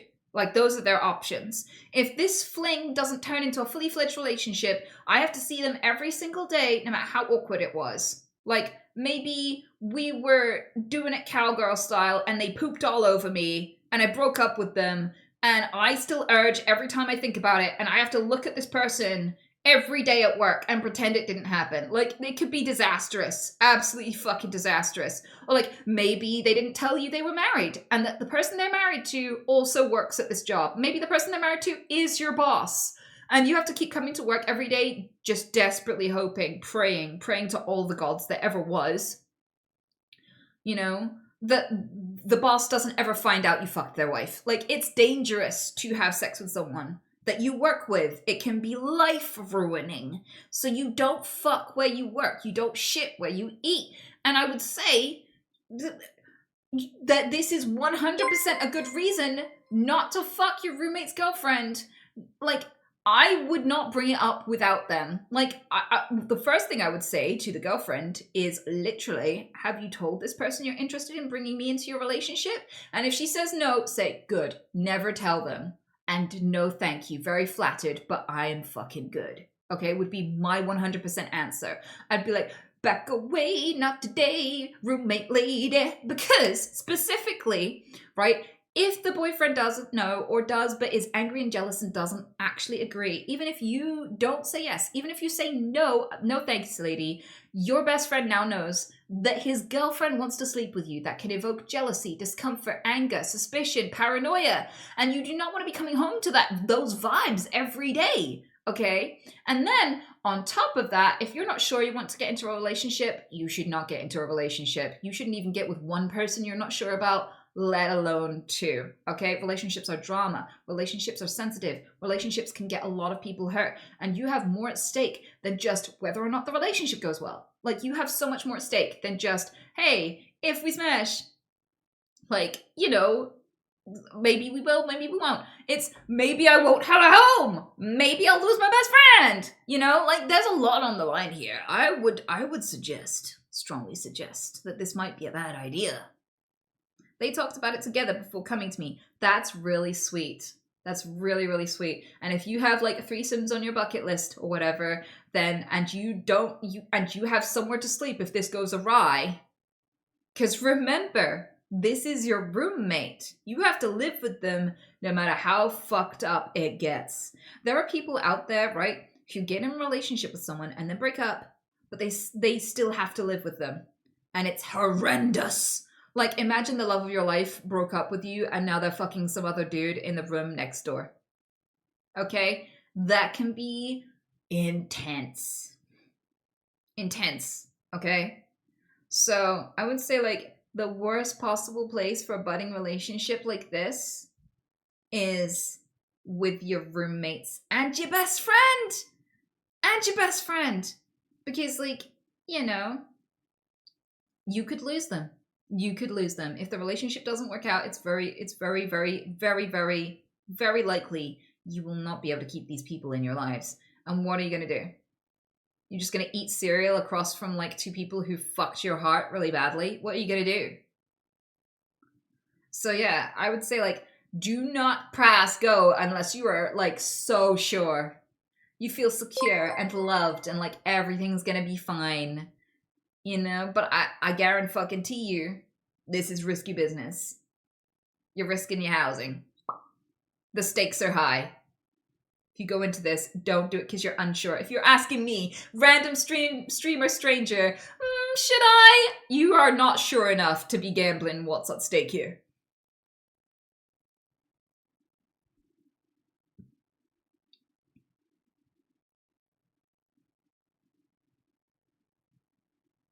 Be sure. But congrats on being in high demand. That's kind of cool. So the answer is no? No, the answer is be fucking sure. Be for real right now. If you're going to take this into consideration, just know that a lot's at risk. This is not an average proposition.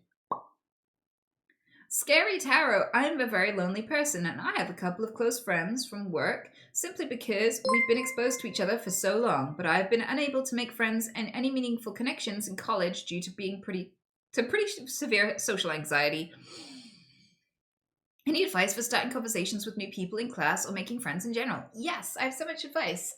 Thank you ever so much for gifting Scary Tarot a sub. That's incredibly cool of you. Fuck off. I would say I used to be that person. So I was really socially isolated as a kid and did not develop very many social skills. I was an only child, had no siblings. And then I was home educated, did not go to school very much at all. Mega Man, thank you so much.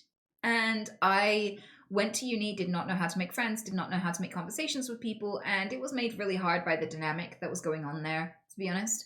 So I really struggled socially. And I feel like some of the things that help are you don't necessarily have to strike up conversations to make friends. Being in an environment over and over again, sometimes it just happens naturally.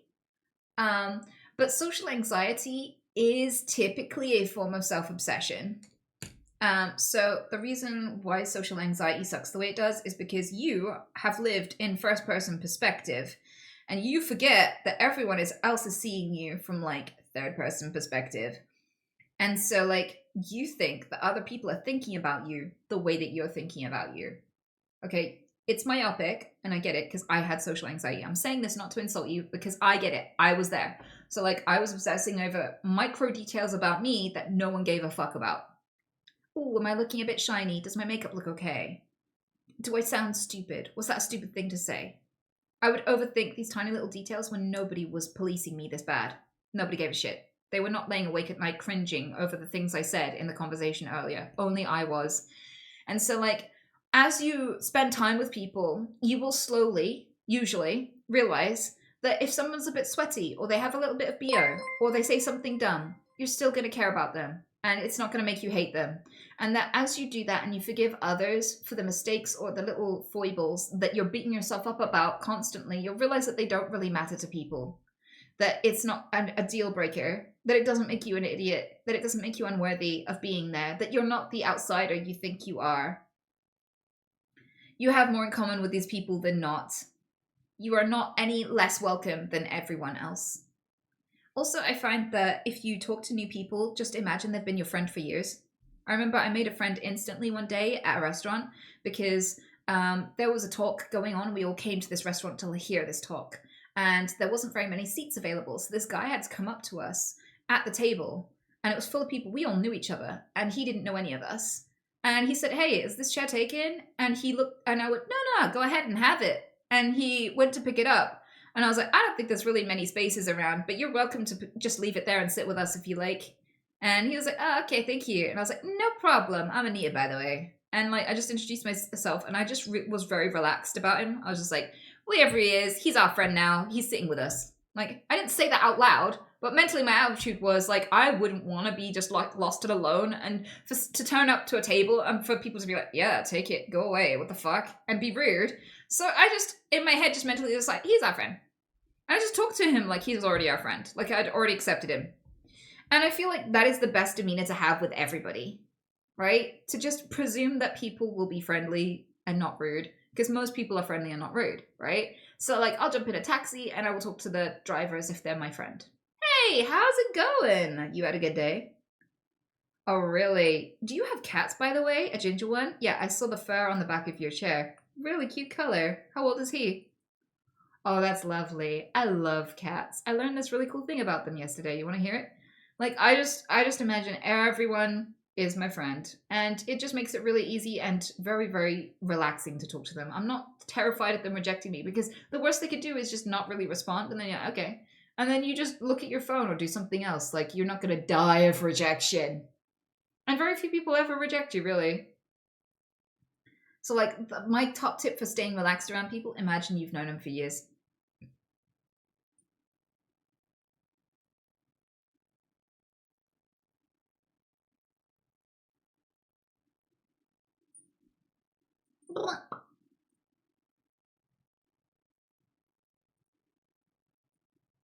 I'll try it. Yeah, go for it, and good luck. I kind of feel like I used to be terrified of people. I had social phobia written on my medical records from childhood, and I had panic attacks and anxiety and all that shit.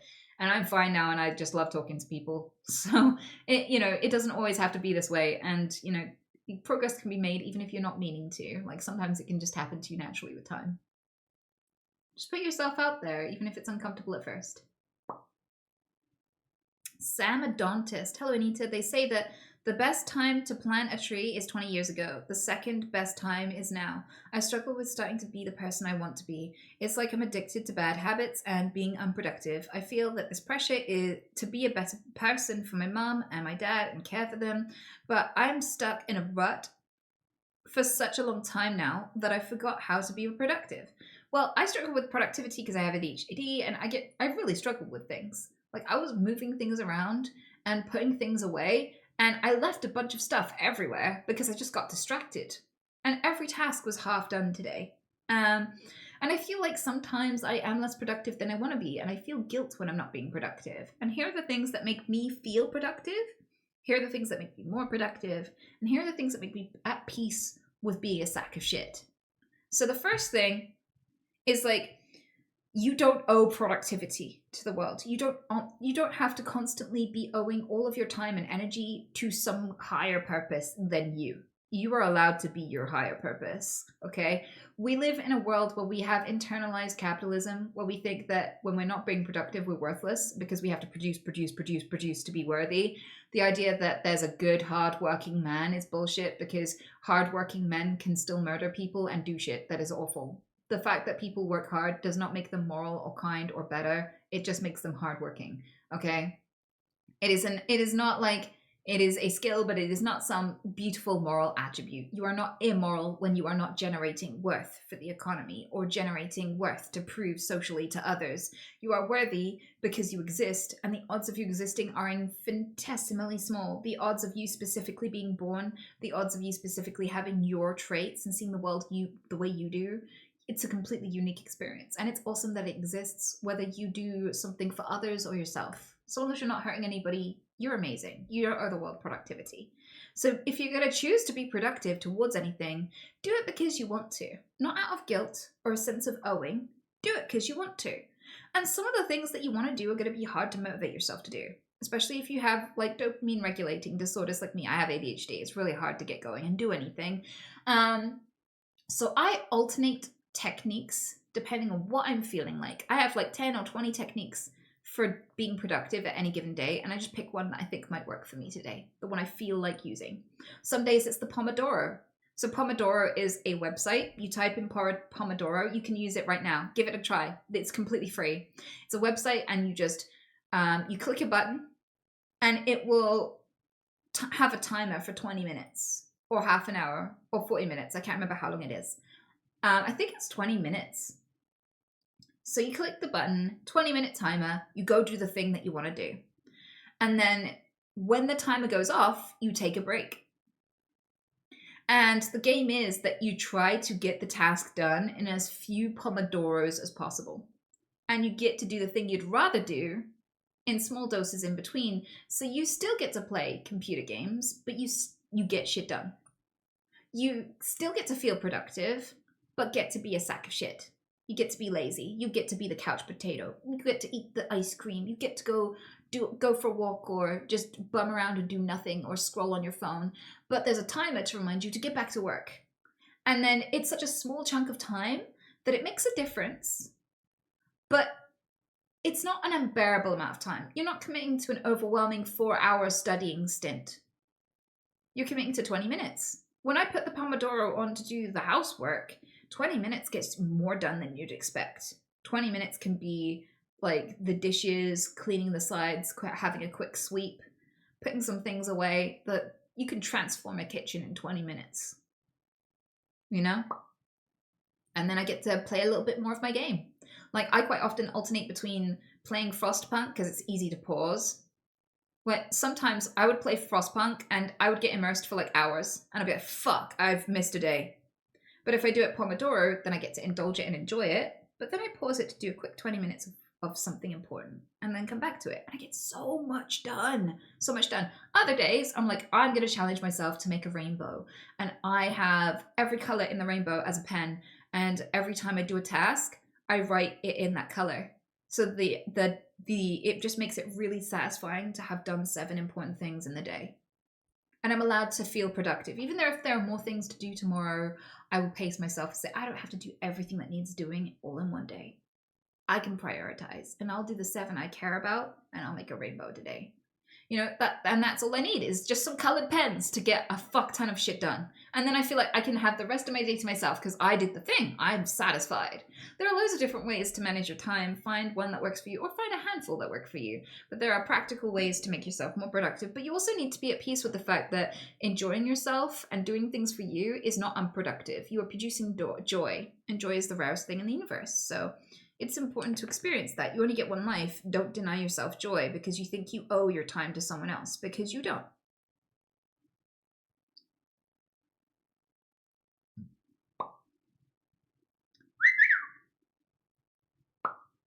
Thank you. That was very helpful. Yeah, good luck, Sam.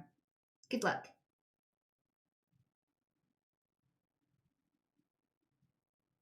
Mwah!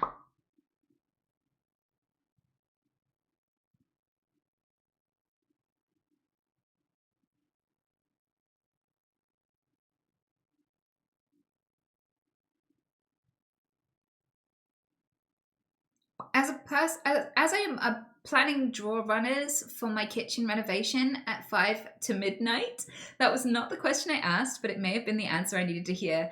That's awesome, Scraticus. I am, like sometimes a big project, sometimes it's okay to do it in chunks and pace yourself.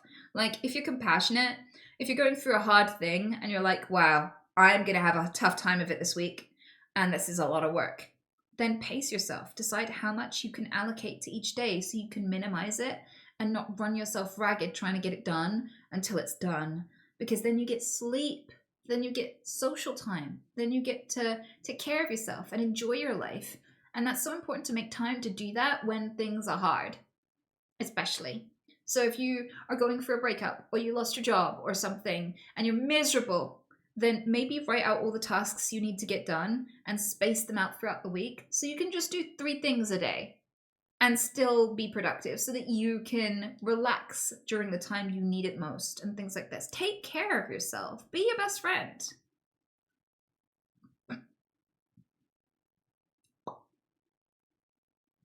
Shubi, I'm filling out a biography questionnaire for therapy for anxiety issues. Completing it has made me realize that my life has been emotionally scarring.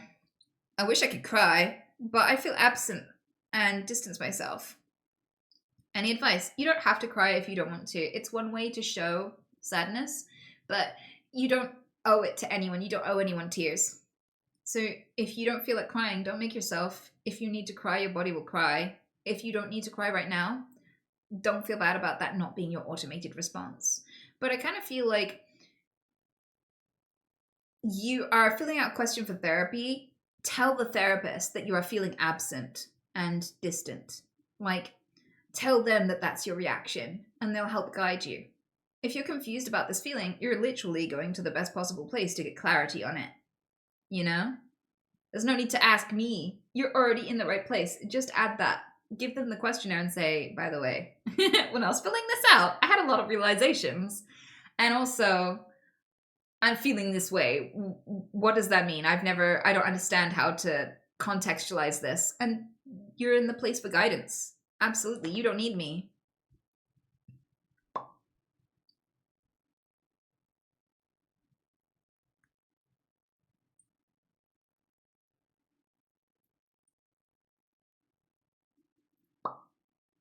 Thank you. No problem. And good luck.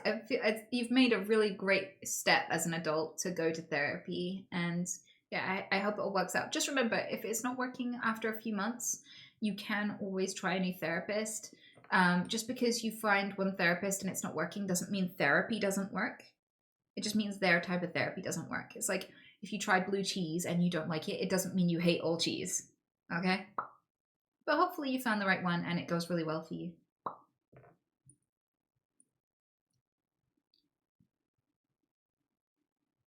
What's your opinion on drones, Anita? I think it's kind of dark that we're using them for warfare alongside human beings. I kind of feel like one of the joys of modern warfare is that we can send robots after each other and not have to send millions upon millions of men to die. Instead, like, materials can be cannon fodder for territory instead of flesh.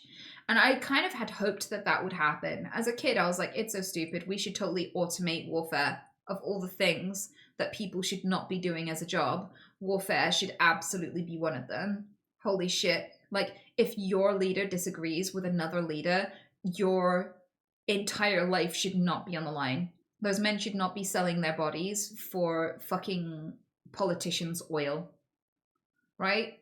But what's happened is we're in this horrible transitionary period where people are using them to blow up actual human beings.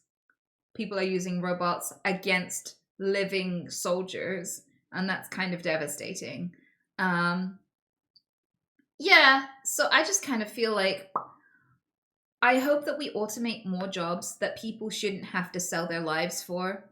Like, there are plenty of jobs that are so fucking dangerous and miserable that should be left to unsentient machines that are not capable of suffering or getting dehydrated or missing their family or dying horribly from fucking mesotheliomas and shit from workplace era. Like, there are definitely jobs that should not be done by humans, and I look forward to their automation. I just kind of feel like drones were my hope of a less bloody war, and that hasn't happened, and I'm disappointed. I mean, my hopes ideally would be that there's no war, but the second best is that humans don't have to die for it. I don't know if that was the response that you were expecting, though, but that's my thoughts on him.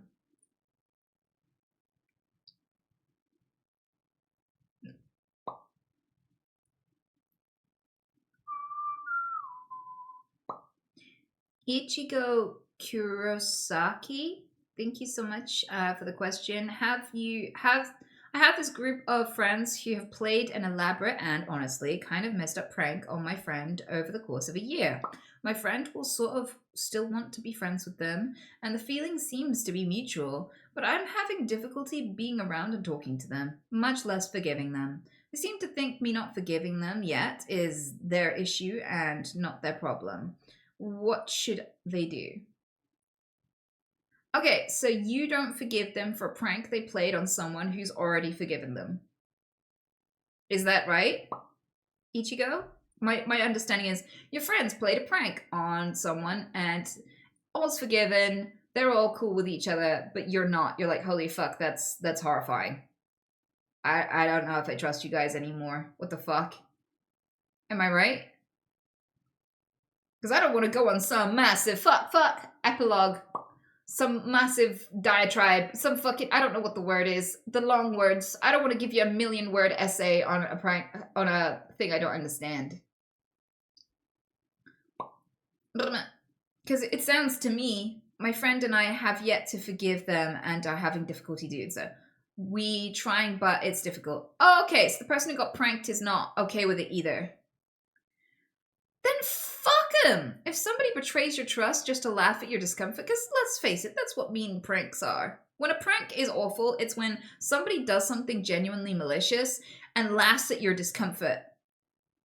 You know? Nasty ones where they break your trust and you're wondering, like, can I eat normal food around you, or are you gonna snot at it and then film it? Or can I go dating while I'm friends with you, or are you gonna catfish me and then laugh at me when I'm heartbroken because I spent like 7 months seducing my male best friend who, you know, was just pretending to be Cindy. Like, these things can impact your entire fucking life and give you trust issues and make you scared to eat food around people and stuff.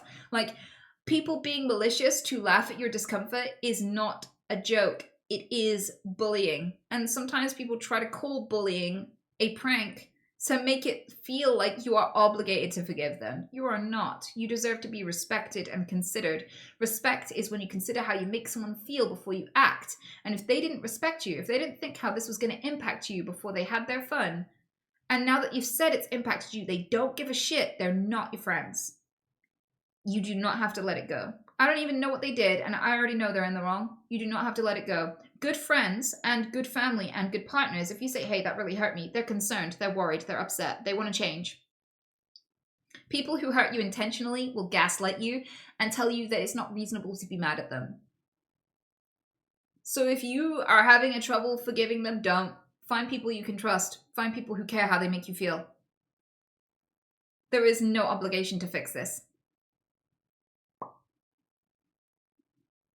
I don't know whose permission you needed to walk away, but you have mine.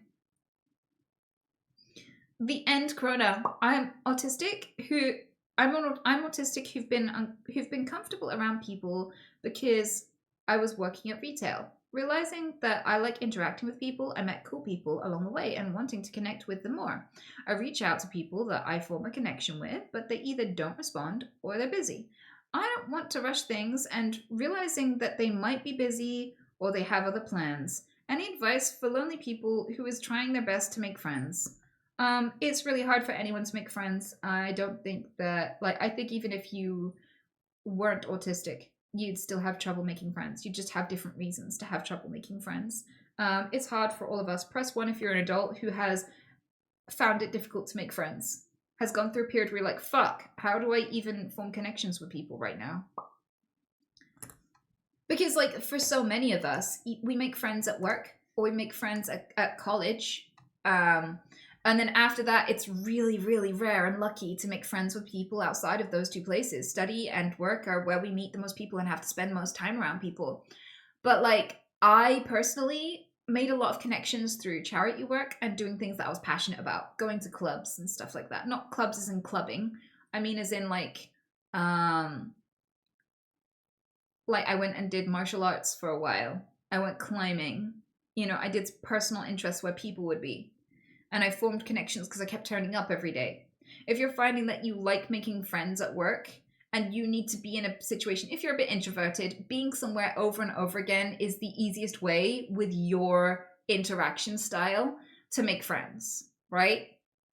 If you don't talk much, or you don't know how to hold a conversation, or you're a little bit social awkward, or you have some sort of social disadvantage, just being there lots usually is the easiest way.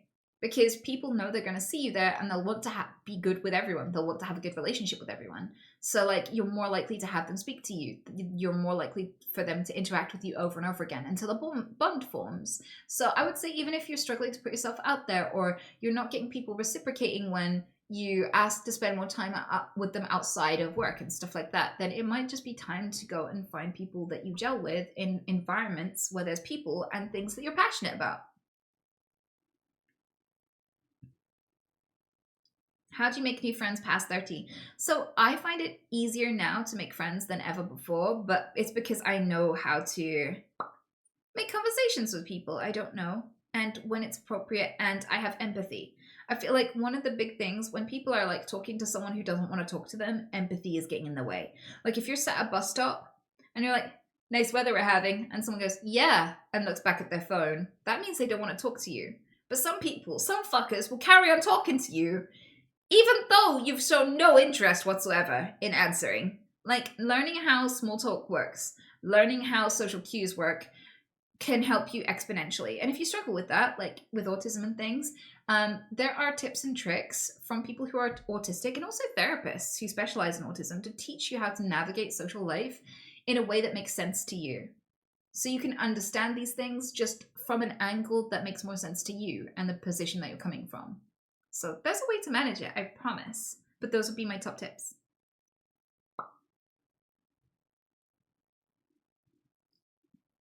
Scraticus says, I've been following for a minute, but I haven't really engaged much. In fact, I'm finding it harder to engage with online communities. I grew up playing MMOs. I was full-time streamer for a few years, worked in influencer marketing managing for a bit, but as of late, even streams I used to enjoy but don't engage. They don't engage me anymore. Is it time for me to move on? I have engaged some more tonight and enjoyed it, but I don't like the idea of letting go of my main social activity. Listen, if you get bored of something, it's fine to put it on a shelf and go find other things that really ignite your soul. And if this isn't it, that's okay. There are so many reasons that might happen. You might be able to pick it up again later. Just because it's not interesting you right now doesn't mean you have to force it, and it won't actually make you enjoy it anymore to force it either. Like, forced enthusiasm isn't enthusiasm, it's just gonna corrode whatever's left. So if you need a time to be like, well, I don't really fancy being social, maybe it's time for some introspection. Maybe that's your inner brain telling you, your inner instinct saying, hey, I don't want to look externally right now, I want to look in. I want to go for a walk and just think. I want to enjoy the view. I want to play a one-player game by myself off stream and just enjoy the game and not think about anyone else for a little while. That's okay. You don't have to make every moment of everything you're enjoying about other people. You don't have to watch a stream and engage with anyone else. You know? There's no obligation. And like, even if you hadn't come from your background, I would say that to you. But I can see why your background is making you feel like, I've got to hold on to this. I've got to keep it up. I should be doing this. I should. This is your downtime. Enjoy it however the fuck you like, you know? But people go through periods and chapters in their life, and maybe this chapter, the next thing, the next skill, the next thing that you need to develop about yourself, maybe that just isn't as social as last year or the year before.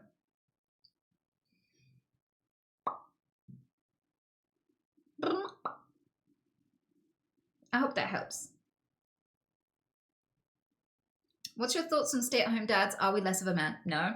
I don't feel like parenthood has gender. I feel like you can be a wonderful stay-at-home person, whether you're male or female. If you're not washing the oven and like, I don't know, like cleaning the clothes and stuff with your dick. I don't know why you having one matters in this context. I don't feel like roles are really truly gendered. I feel like they're just skill based. If you're good at making money, make money. If you're good at making a home awesome, make your home.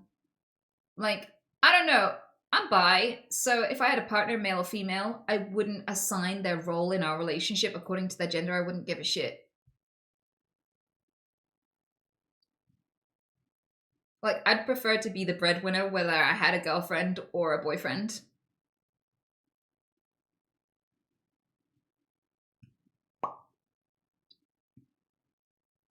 But also, it's kind of big dick energy to do something that is not gender typical, because you know deep down that your identity stems from you, not from other people, so you don't have to perform it for anyone else. Like, if you're assured in your manhood, then touching some dirty dinner plates is not going to take it away from you.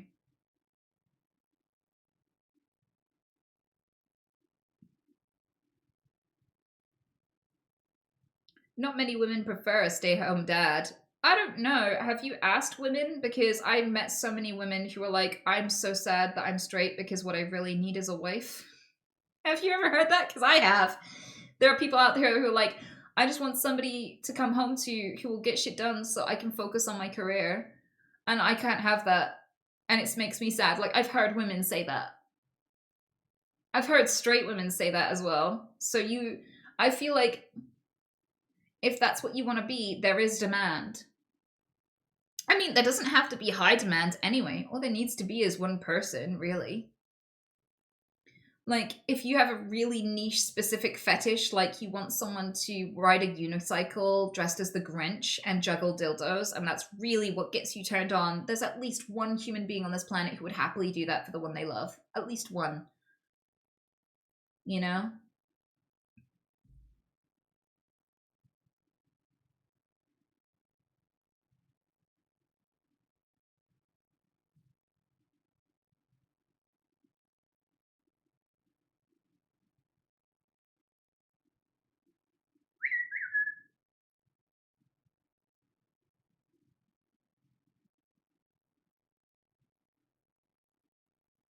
I'd love to do that. Yeah, I feel like there are way more men out there than people realize who would love to be a homemaker, and there are way more women than people realize who would love to be a breadwinner, and vice versa. I kind of feel like those roles are not gendered. Whoever said they were lied to us. They're just skill based. You know?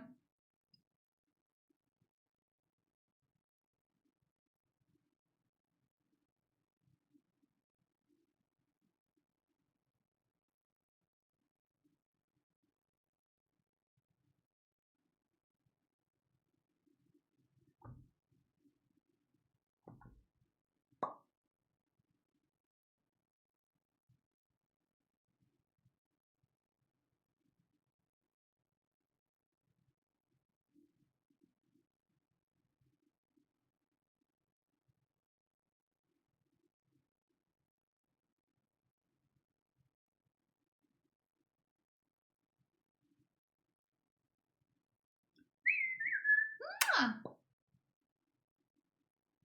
I'm going to bed. Thanks for the stream. I didn't realize I needed this. Thanks. Well, thanks for being here. Good night and good luck, Scraticus.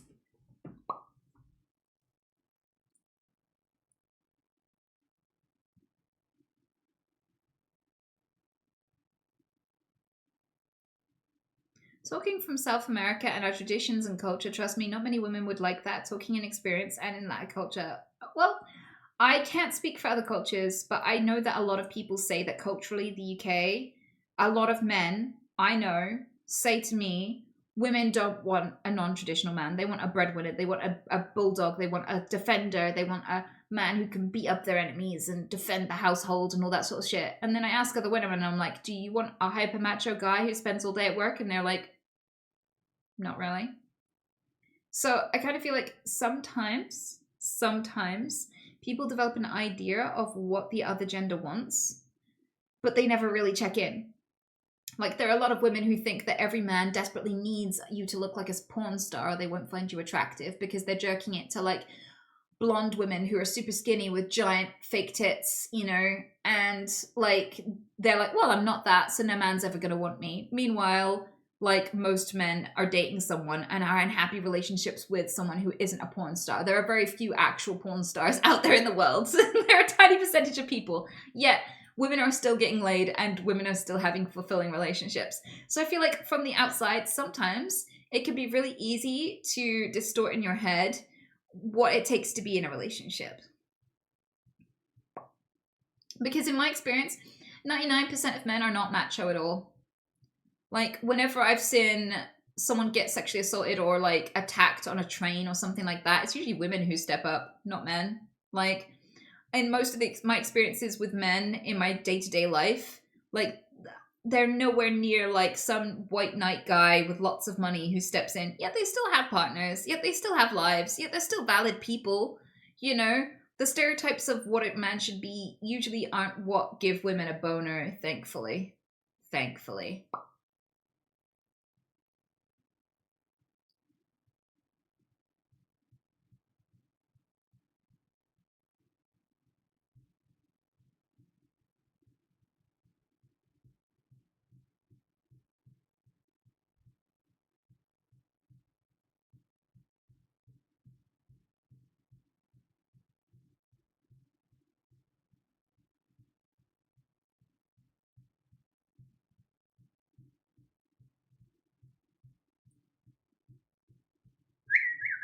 There's still a lot of people in the US that subscribe to traditional gender roles. In one of my classes, there was a dude who was convinced that women are best suited to take care of kids. It's quite shocking for me to see, as I haven't really been exposed to that viewpoint in my life before. So I just kind of feel like I don't care why you want to do the housework or why you want to go to work. Like, if you think it's something that you want to do as part of your gender, that's fine. So long as you don't want other people to have no choice. Like, it's fine to think, oh, women are really great parents. It's not fine to think women should never be allowed to be anything other than parents. They should have no choice. So, like, I feel like, yeah, sure, women can be great parents, but that doesn't mean we should ban them from having bank accounts or being able to work. They should be allowed to work if they're more suited to that, you know? Right, yeah. So, like, I feel like I just want to be traditional and I just want to be a stereotypical man because that suits me. I'm like, fine, go for it. I'm not going to stop you. I'm not going to be mad. Whatever makes you happy, you know? It's only a problem when you have a problem with other people living how they want. It becomes a problem if you're like screaming and screeching in the comment section of a woman posting a picture of her with muscles. Like, if an athlete who has an athletic body posts a selfie and you're like, ew, no man wants this, then you're the problem. But like, if you just go about your business, prefer what you want, be happy for other people, who cares? But yeah, all I'm saying is, all around the world, you'd be surprised how many women would be happy with a house husband, you know? And if that's what you want to be, I think you can be it, if you want. If you want to be the breadwinner, be the breadwinner. But if you want to be a homemaker, be a homemaker. But homemaker is harder than people think. When a lot of guys, when I say, oh, I'd rather have a homemaker than a breadwinner, right? Because I got my reasons. I work from home and my work is very busy. I keep busy even when I'm not streaming, right? So if I had a partner, I would want them to be home with me so I could see them and spend time with them. I wouldn't want them away at work all the time. You know? So, like, that's my reasons for it, right? And, like, I feel like a lot of people don't seem to realize that that's an appealing thing to anyone. Lots of people from all backgrounds would love to have a house partner, but it is a lot of work. It's not playing computer games, sat at your computer, and occasionally doing the dishes, okay? A lot of homemakers are good at interior design. They know how to make a space look nice. They know how to repair things. They know how to clean things well and often, routinely, you know? It's not easy. It's busy. It takes mental load to keep track of when the socks need washing and do we have enough food or do I need to go to the shops? How much of everything do I need? Like, where do I find everything? Where do I buy it for the right price? Like, these things take maintenance and attention. So, like, some people think, yeah, I'd rather just not work. That is not being a homemaker.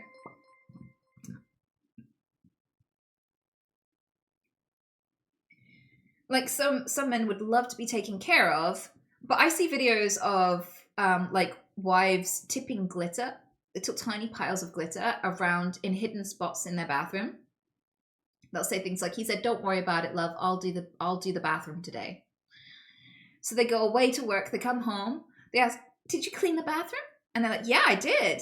And then you go up there and you lift up the shampoo bottle and there's still glitter under there. You lift up the toilet seat. There's still glitter under the toilet seat.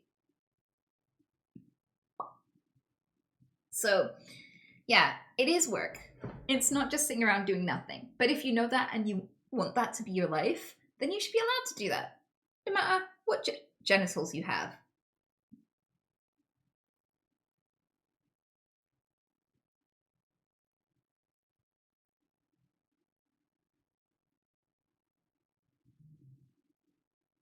But yeah, I need a quick drink, and I will be right back, okay?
And I'm back. Hello, hello.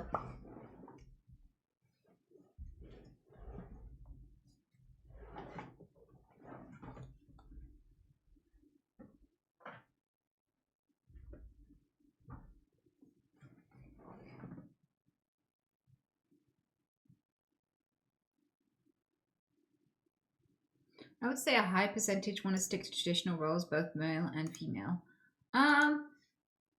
I don't know. All I can talk about is my personal experience. And, you know, I talk to plenty of men and women. And every single man that I know and am friends with would happily be a house husband. I don't know a single guy who'd be like, you know, if she wanted to pay all the bills and go to work and I could stay at home and all I'd have to do is keep it clean.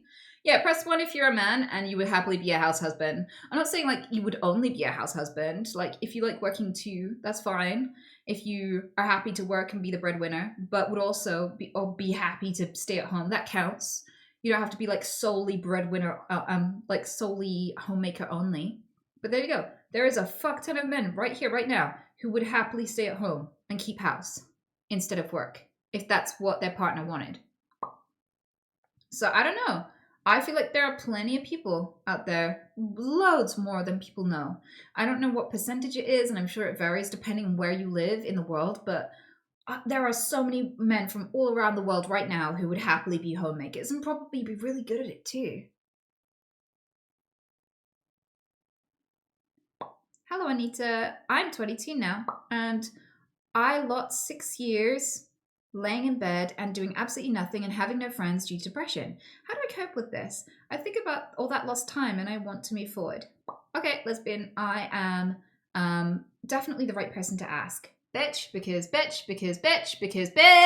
I definitely spent a lot of time alone doing nothing in my house because I had really severe depression and anxiety, and I also had really, really bad agoraphobia, and I didn't set foot outside my house for like 4 years. So I wasted a lot of summers during my teenage years where I wanted to make memories and I wanted to go live life and I wanted to have friends, and I did nothing. And I would look out at these beautiful sunny days outside my window and really yearn for experiences out there and just watch the days pass with nothing to live for, no future, nothing, no one to talk to, no life, no prospects, nothing.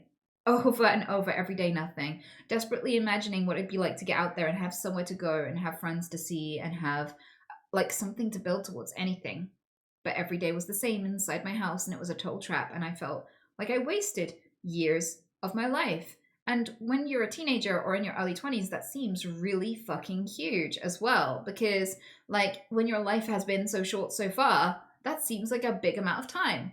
Like, if you're 6 years old and you have to do something for a year, that's a sixth of your life. That's a big portion, okay? So, like, spending a few years being depressed seems like a huge waste right now. It really does.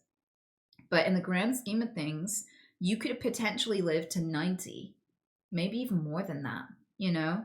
And in this time, you learned valuable lessons. You just don't know it yet. Like, growing as a human being is a passive. And what I learned from those moments is I never want to go back there again. I say yes to scary opportunities, and I'm not sure how it's going to go, but I try it anyway because I'm like, I would rather be out there trying new things and finding out what I'm capable of than be stuck at home and still ever the fuck again. And I overcompensated in the complete opposite direction. When I first stepped out into the world and started making friends and things, I bit off more than I could chew. I was volunteering for 4 charities, running a business, taking care of my mom, taking care of loads of rescue animals, and it was a lot to juggle, and I had barely any time, and I was getting like 1 hour's sleep, and I was exhausted all the time, and I was burning out, and I didn't know how to say no to stuff, and I didn't know how to stop.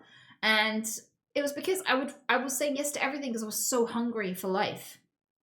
So hungry. And my life started moving really fast. It was like, I felt like I didn't know it, but I was in a slingshot, and I was pulling back and back and back, and that was the depression, making me regress and lose so much progress in life. And then all of a sudden, all the pressure released and all the things holding me back released. And I was slingshotted really fast, zooming through everything in life so fucking fast, faster than I could handle or really know how to manage or regulate. It was a lot, right? But I don't see those years that I spent being agoraphobic as wasted, because that isolation and that pain and that boredom and that loss of future and that feeling of being trapped was so useful to me, because it taught me how valuable life experiences were. It made me thirsty for life. It made me really see the value in yes, you know? And it gave me the drive. When I had loads of anxiety, I went to uni and I had never been in a room with more than 1 or 2 people. And now I was in a room with 40 people. And it was terrifying. It gave me so much anxiety. I came home after 1 hour on my first date and cried. Because I was like, I can't do this. This is terrifying. Fucking terrifying. And I went the next day and the next day. Not because I was like, no, I'm so strong, I can handle this. It was because no matter how scary it got, it wasn't as bad as being trapped in that room for years. Solitary confinement is a form of torture for a reason. And I know exactly why. There is a pain that I don't think we have a word for. And it's the kind that comes from everything being the same and being isolated. I guess it might be zoochosis. It's the closest word I can think of. But it's horrible. And I'd rather be shitting myself scared, and I'd rather be dealing with socially awkward teenagers. I'd rather have social anxiety and feel really weird and uncomfortable than ever go back to zoochosis. So it gave me the motivation and drive to really reach for life, and I don't think I would have had it, and I don't think I would have stuck at it as hard as I did, because I went through a lot at uni, and I still kept going every day because I did not want to lose my chance at a future after what that isolation did to me, knowing that my life was, I was never going to have a job, and I was never going to have a future, and I was never going to have friends or a partner. I was just going to sit in that room and do nothing all day, every day. Yeah. It was incredibly motivating to have gone through that.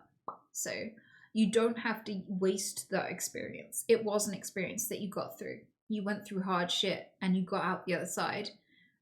This wasn't a waste of your time. It was an important experience. And you can build anything you want out of that experience, because experiences are tools and materials. You know, you can be given a bunch of shit experiences and still build an absolutely stellar fucking person out of it.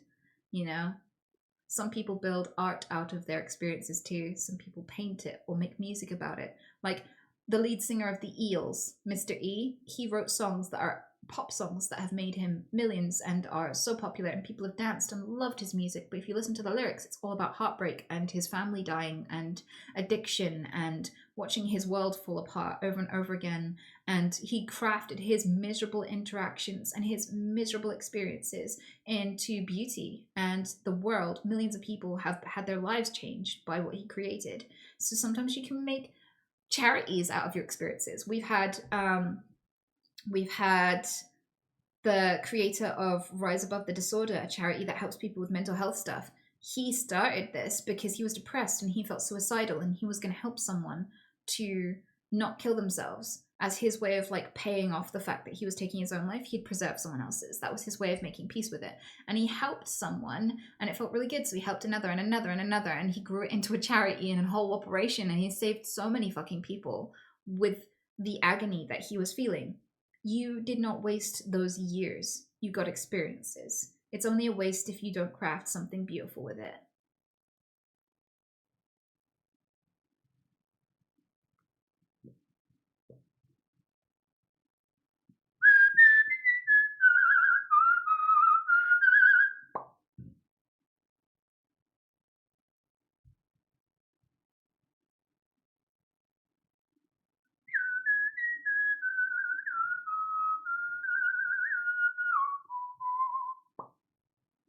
Is it wrong to want to meet your girl's mom as soon as possible to see what she might look in the future?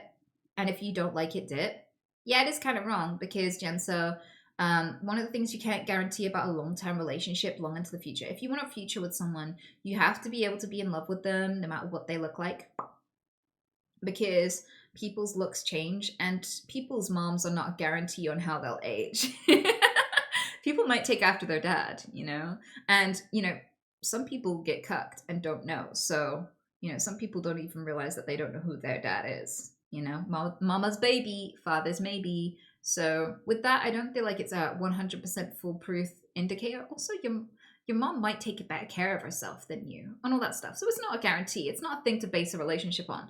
But neither is looks, because if somebody isn't going to, if you can lose a love for someone because they don't look visually appealing, then what happens if they get injured or they, you know, they age differently, they get sick. You know, sometimes things like chemo can really age people sometimes and things like this, right? So you are kind of, what's the word?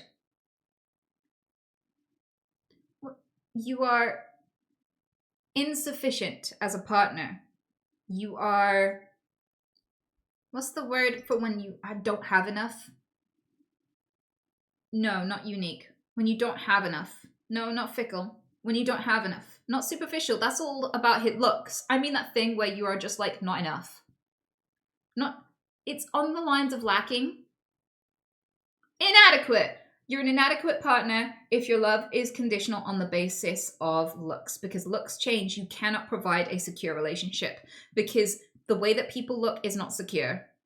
Like someone could go on a medication and gain a bunch of weight or lose a bunch of weight. Someone could get acne from an allergic reaction that doesn't go away for years. And you would be too inadequate to provide love and stability in those situations. I feel like you should stick to casual encounters if you just want something pretty for a short amount of time, because that's so fucking fleeting. And people who are looking for long-term relationships and are being promised long-term relationships expect someone who can value them, even through their changes in life. And if that's not you, you're too inadequate to provide long-term relationships. Why are you trying to plan a future with someone? You're going to bin if they age. Everyone ages. And you will too. If you go bald, or you gain weight, or you get like acne or some other thing that changes your body and your looks during the time that you're with this person, would you like to be discarded for changing? Oh no, a human aged? What a surprise. I didn't know you were going to do that, Bill. Fuck off. Like, would you accept and tolerate those risks from somebody else? Because if so, you need to clarify. You need to tell them that this is what you bring to the table. This inadequate love. And you need to find someone who has that to bring to. You should be on an equal playing field. You shouldn't expect more from them than they're going to give to you.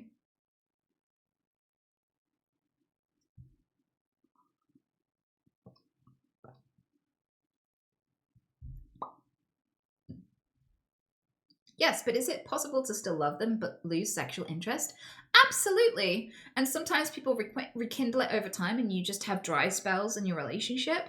Other times you might decide, let's be friends that live together but get sex elsewhere because that part of our relationship just isn't working. And so some people, they start having an open relationship for this reason. Like they love the relationship, but they just want to get the sex elsewhere. Other people decide to co-parent and be besties, but break up because it's not romantic anymore. It's turned platonic.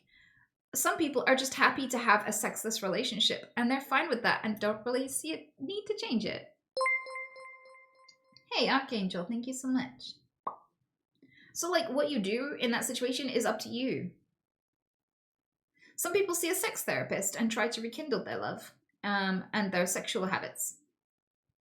What you decide to do with a relationship where the love interest has died is totally up to you too.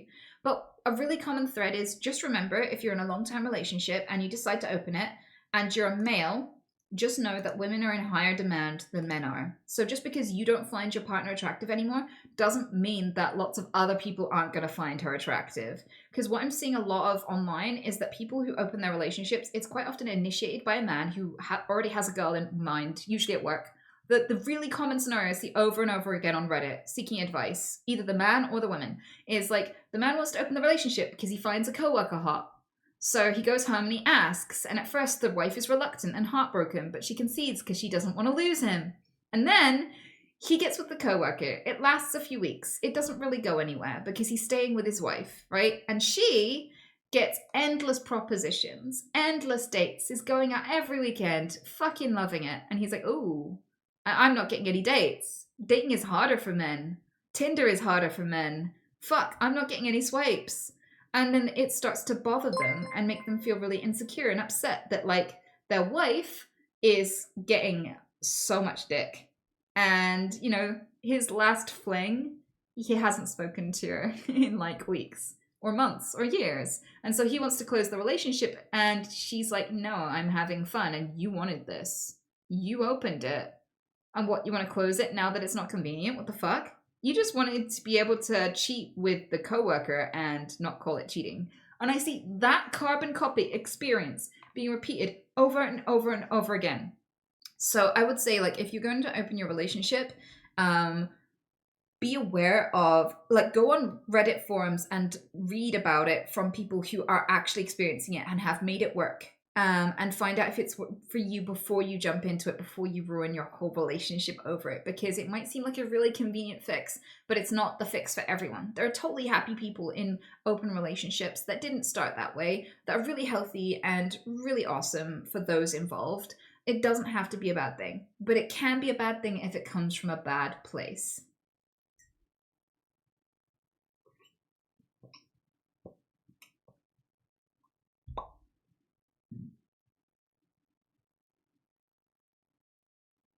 Can I please get tips on how to build a better outlook on one's future will be?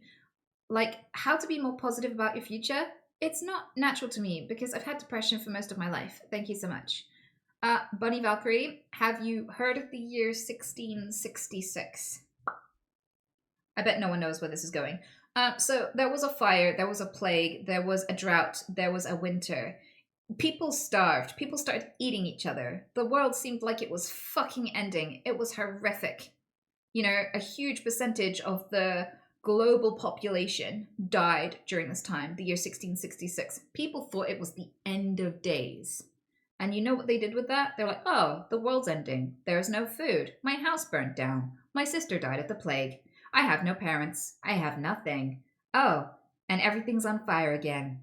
Oh, joy. And now it's really cold. Oh, God. You know what they did? They fucked. They had kids. They built a future. There were people having kids in that. I don't know if any of them were depressed. I'd kind of expect that at least some of them were. That sounds fucking depressing, right? But people were having kids, and people were trying to survive, and the future looked bleak. The future looked like this might be the end of the world. There might not ever be life again. All the trees and plants were dying because, like, some volcano erupted, I think, and the ash blocked out the sun and made everything really fucking cold. And like a bunch of other shit. Like, lots of horrible disasters happened in the Middle Ages all in 1 year. It was horrific. And people still tried. And I kind of feel like there are situations where it'd be completely just to not know if the future is going to be good or not. But if you worry about it, it doesn't stop bad things from happening. It just means you suffered twice, right? When you worried and when it happened, right? It's not going to change the outcome whether you worried about it or not. So it's kind of a misuse of the imagination. If you could be imagining anything right now, you could be imagining anything, and you imagined a bad scenario and tortured yourself with it when you don't even know if it's going to happen. So like, if you're going to think about the future, you don't really control the world. You don't really control the outcome of anything. Nothing is under control. Tomorrow may well be shit. It might. I think it's reasonable to think that as an adult, as a human being, you're going to have many shit days in your life. Not everything's going to go well. People are going to die. You're going to lose stuff. You're going to get fired probably at some point. Most of us get fired at least once. You know? There are loads of situations that are going to suck. Okay? Life isn't about making it go perfectly every single day for the rest of your life. That is not an option any of us get to click. There is no easy mode in this game. I don't know who made the settings, but there is no easy mode, okay? There are no extra lives. So it's not about whether or not the future's bleak. Because, yeah, part of being a human, it will be bleak. It really fucking will. Right? But people still danced. People still loved. People still ate really good food. People still sang. People still made art. Some of the best art ever made has been during the hardest times politically. People are like, oh no, you just know that we're going to go through another recession and that things are going to get horrible because the music just got good. We've had some absolute bangers lately. That doesn't happen unless the world is fucked. Because, yeah, the thing about being human is not about avoiding disaster. It's about finding ways to love life alongside the disasters. When I had severe depression for many, many years, I had depression for most of my life. Okay? And I kept trying, and I would do it all over again for the 8 years I just lived. The last 8 to 10 years have been fucking amazing. They've been so good. And I would go through all that hopelessness again to have these years. And it won't always go this well. It won't always be this great. And that's okay. You know, all suffering is temporary. All goodness is temporary. All love and happiness is temporary. But all suffering is temporary. So I feel like these tough times were just the price you pay for the chance to know what it's like to see color and taste food and smell awesome smells and connect with others. You know, it can't all be good for there to be any good. But you'll be okay. Even if tomorrow's hard, you'll be okay. You can handle it.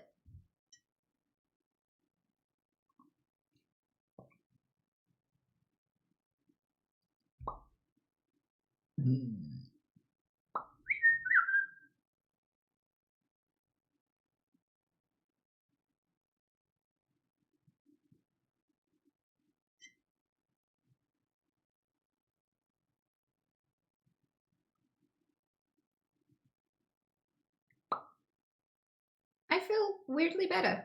Huh, good. Good. Good. And I feel like as well, of all the times periods to experience depression, this is probably the best one humanity's ever known, because even if you're sad, you know,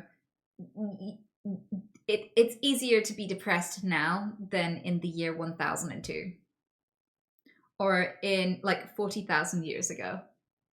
Like, it's, of all the times to be depressed, you know, I kind of feel like this is a good time to deal with your sadness.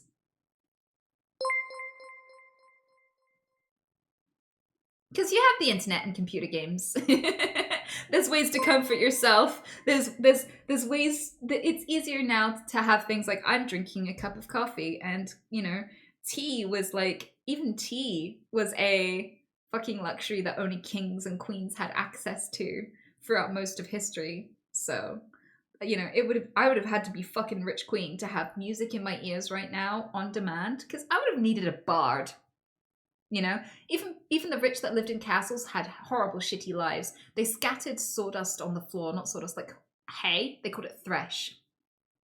Right? If you didn't know, you know the threshold? That is a term for the lip, the elevated lip at doorways, to stop the thresh from blowing out of the door.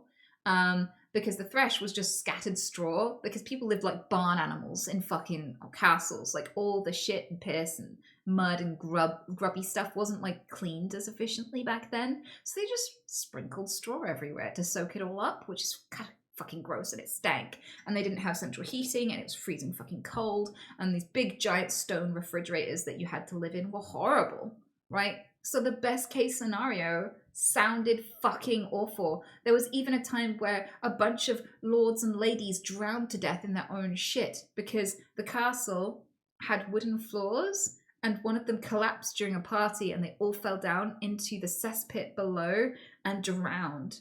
So, like, they had it rough, dude. So imagine being depressed in the Dark Ages. Imagine being depressed on your period as a cave woman in the year, like, 7056 before Common Era. Like, I kind of feel like we are designed to be able to experience a full range of emotions, including sadness and grief and all of these horrible feelings. But we have generationally managed to pull through. Calix is asking advice. I had a work incident nearly 2 years ago now, and it led me to dealing with a long-term disability issues that in turn triggered undiagnosed chronic pain and illness suspected to be an autoimmune response by my doctor. Over time, I've been stuck at home, finding it hard to adjust to the sudden loss of independence and finding it harder to cope.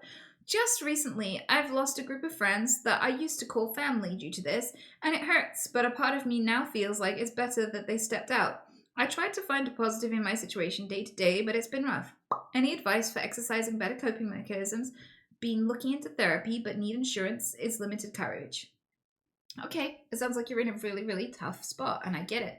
I have also been in a position where I couldn't afford therapy, I didn't have any friends, and I had a disability that was affecting my employment, and I wasn't doing very much, and during that time I had a lot of time to sit and think. I had a lot of time to process. I had a still period. And the thing with still periods is they can be rough and they quite often come with a lot of loss, but they also come with a lot of introspection. There will be times where you are building on your life because you have so much to do and you're building your job or you're building your relationships or you're moving forward or you're traveling or whatever. There'll be times where you're still and you're building inside.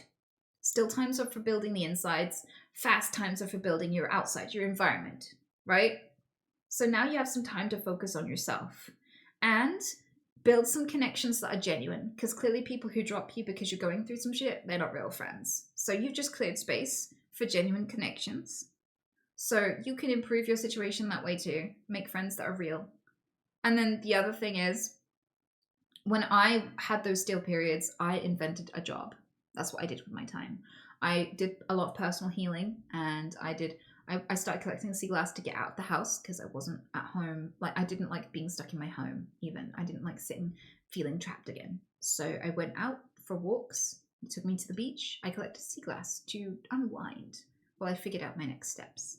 And then I invented a job. I started selling things online, and I built a business, and I built it in my own time, and I built it around my level of capability because it was limited.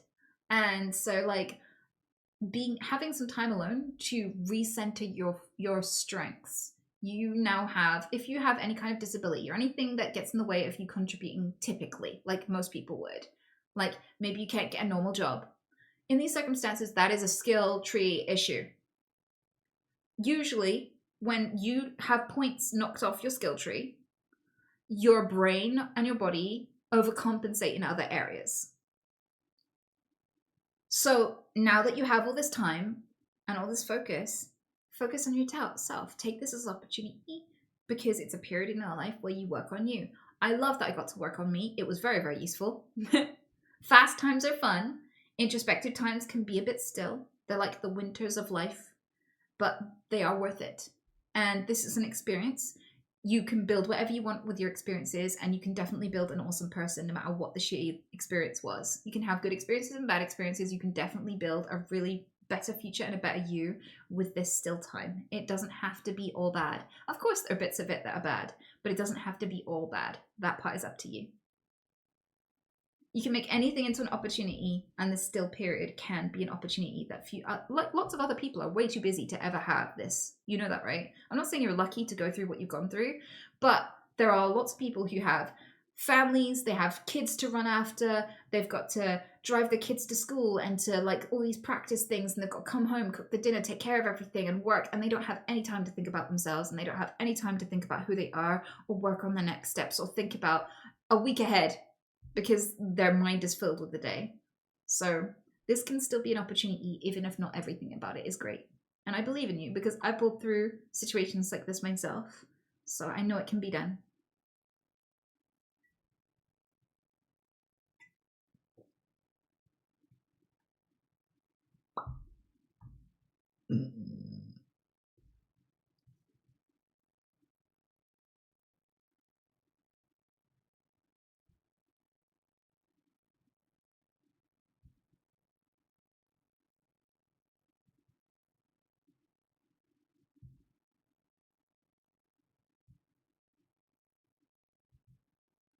No problem, Calyx. I hope things get better for you.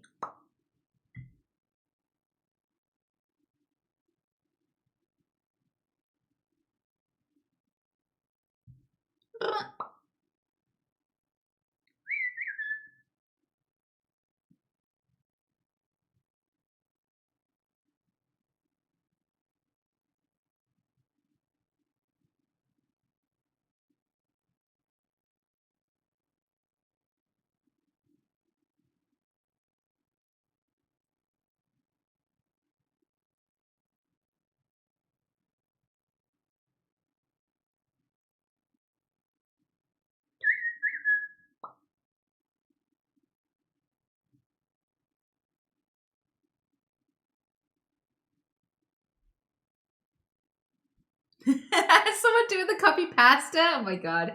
I feel like that might be my cue. Opinion on having kids should be a deal breaker in a long-term relationship. Better to end it now before it's too late. Abso-fucking-lutely. Absolutely. Oh my god. If one of you wants kids and the other does, like if one of you doesn't want kids and the other does, break up. Because the only outcome is either one person who desperately wanted to start a family never gets to because of you, or you have to reluctantly have a kid you never wanted. And having a parent who never wanted kids is agony. It can make people do it suicidal. It can destroy people's confidence. It can really fuck with a kid, and it can ruin your life to have a kid you don't want because you are serving a kid and doing all this stuff for someone you don't like. And it's hard to do it even when you love them. It's hard to wipe up shit and vomit and chase them around and spend your life savings on someone who you don't even give a fuck about. So much harder. Like, but it's even hard when you love them. So don't do that just for a lay. Don't just do that for a person, because you can fall in love again. But you can't legally take back parenthood. You can't just undo a child after it's born. You know? Yeah, don't trap your partners. And either way, for both sides, it is a trap.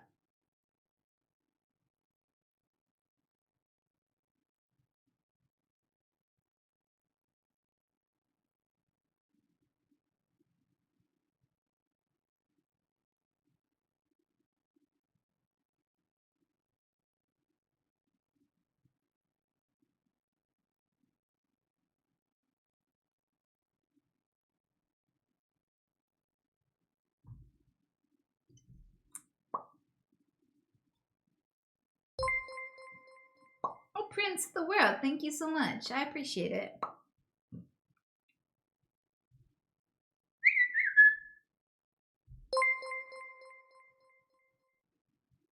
Thank you for your advice. I very much appreciate it. The situation is a difficult one, but I'm glad to get a direct second perspective on the matter. The emotional baggage has been difficult to carry. Your sentiment and advice have been taken to heart. Good.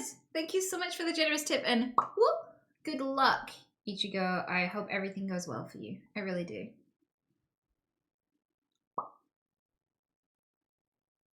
But yeah, I'm of the opinion I don't want kids, but I would if I'm not worried about regretting that decision as much as I would regret having kids and regretting it. Like I would.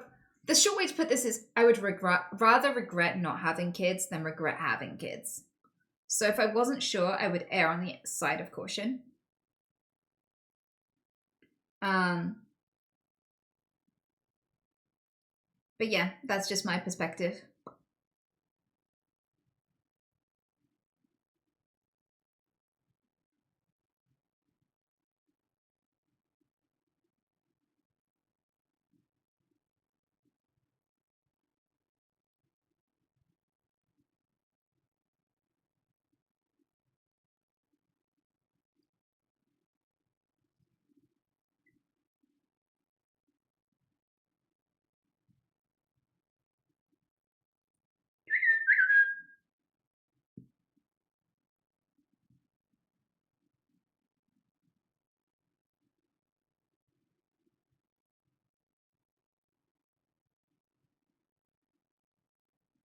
Do you have any advice on how to deal with a member that thinks that you're making some of your chronic illnesses or disabilities up, like Munchausen's, purely because you have multiple conditions? I mean, medical records are a thing, but like you don't have to prove yourself to anyone. And if somebody can't respect you, you don't owe them your time and effort. You do not have to spend time around them just because they're genetically similar to you. And if they don't give a shit how they make you feel, they don't respect you. And if they just don't believe you for no reason, they don't respect you. You do not have to spend time around people who doubt you just for being ill. Because people who see someone who is sick and then try to make them feel worse are genuinely awful. But if it's any comfort, most people who have any kind of disabilities or illnesses get disbelieved and are doubted, no matter how obvious their condition is. There are streamers on this platform who require wheelchairs who've been accused constantly of faking needing a wheelchair for subs when they genuinely do have a real disability. Like, it doesn't matter how you spend your entire life, there'll be people who doubt you, because some people feel controlled when they have to be considerate because they don't want to be considerate, but they know there's a lot of stigma attached to being inconsiderate to a disabled person. So it's very comforting to think, no, you're just pretending, because their urge to disrespect you gives them guilt. And a lot of people who can't handle or face who they are, who are like, I'm a cunt, but I don't want to face that I'm a cunt, will blame you, will project onto you. And so disabled people bear the brunt of a lot of people's projection and nasty coping mechanisms for being shitty people. It's not fair, but you're not alone in this, and it's a very common experience. I don't think you have to do anything wrong to be doubted. But like, people doubt that I have Tourette syndrome because they don't know how it works. Like, I'm not constantly having tics. Like, you will have times where you have lots of tics and you will have times where you have less tics. That's normal for Tourette syndrome. But some people come in and they're like, you're faking your condition. And I just like, I don't feel the need to prove it to anyone because that's exhausting, right? I'm still going to have Tourette syndrome whether people believe it's there or not. So I'm pretty relaxed about it. I'm like, you don't have to believe me, bitch. You don't even have to be here. You can watch someone you believe if you like. You don't have to stress about me, right? And it's so liberating to not make it your burden to convince people of reality. It's like, there are lots of flat earthers out there, but I'm not out there chasing them with a globe. You don't need to teach people who are uninformed or don't understand shit. It's not your job. Teachers are paid for a reason. Put your labor into yourself.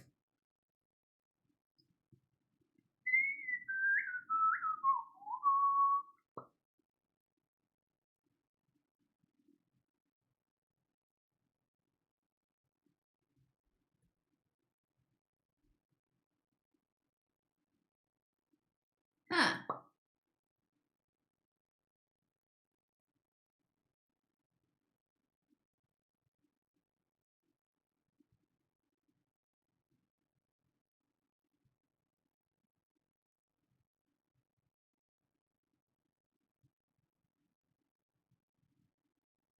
yeah, it seems like I've solved all of your lives. I don't see very many more questions.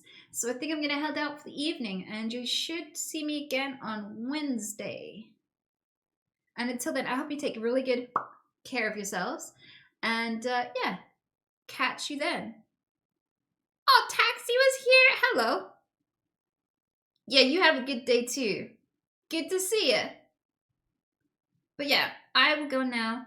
Oh, I should totally raid. I should give you to a good streamer. Hang on. Before you leave, go say hello to someone.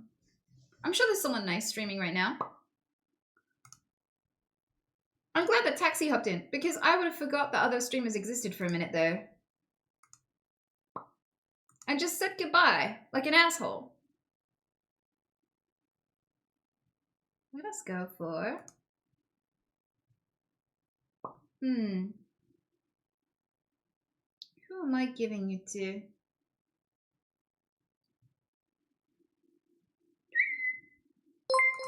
think I'll give you to this person. They're pretty good.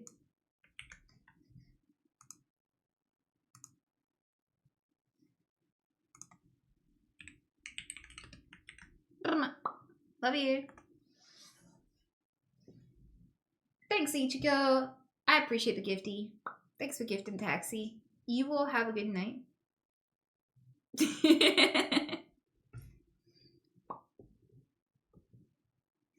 I love you. I love you. Good eye.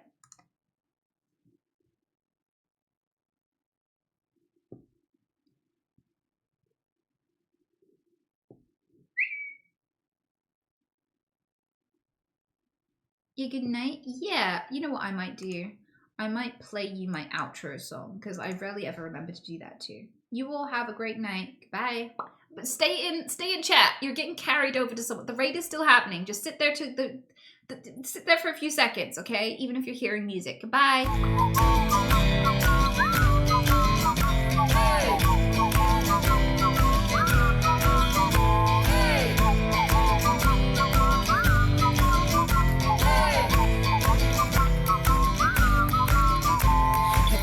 Reading about your dick and made out that it was kinda thick. No, sir, I would never do that. Then you probably not to chat. Ever asked a woman to get off a chair and then complaining that she's gotten fat. No, sir, I would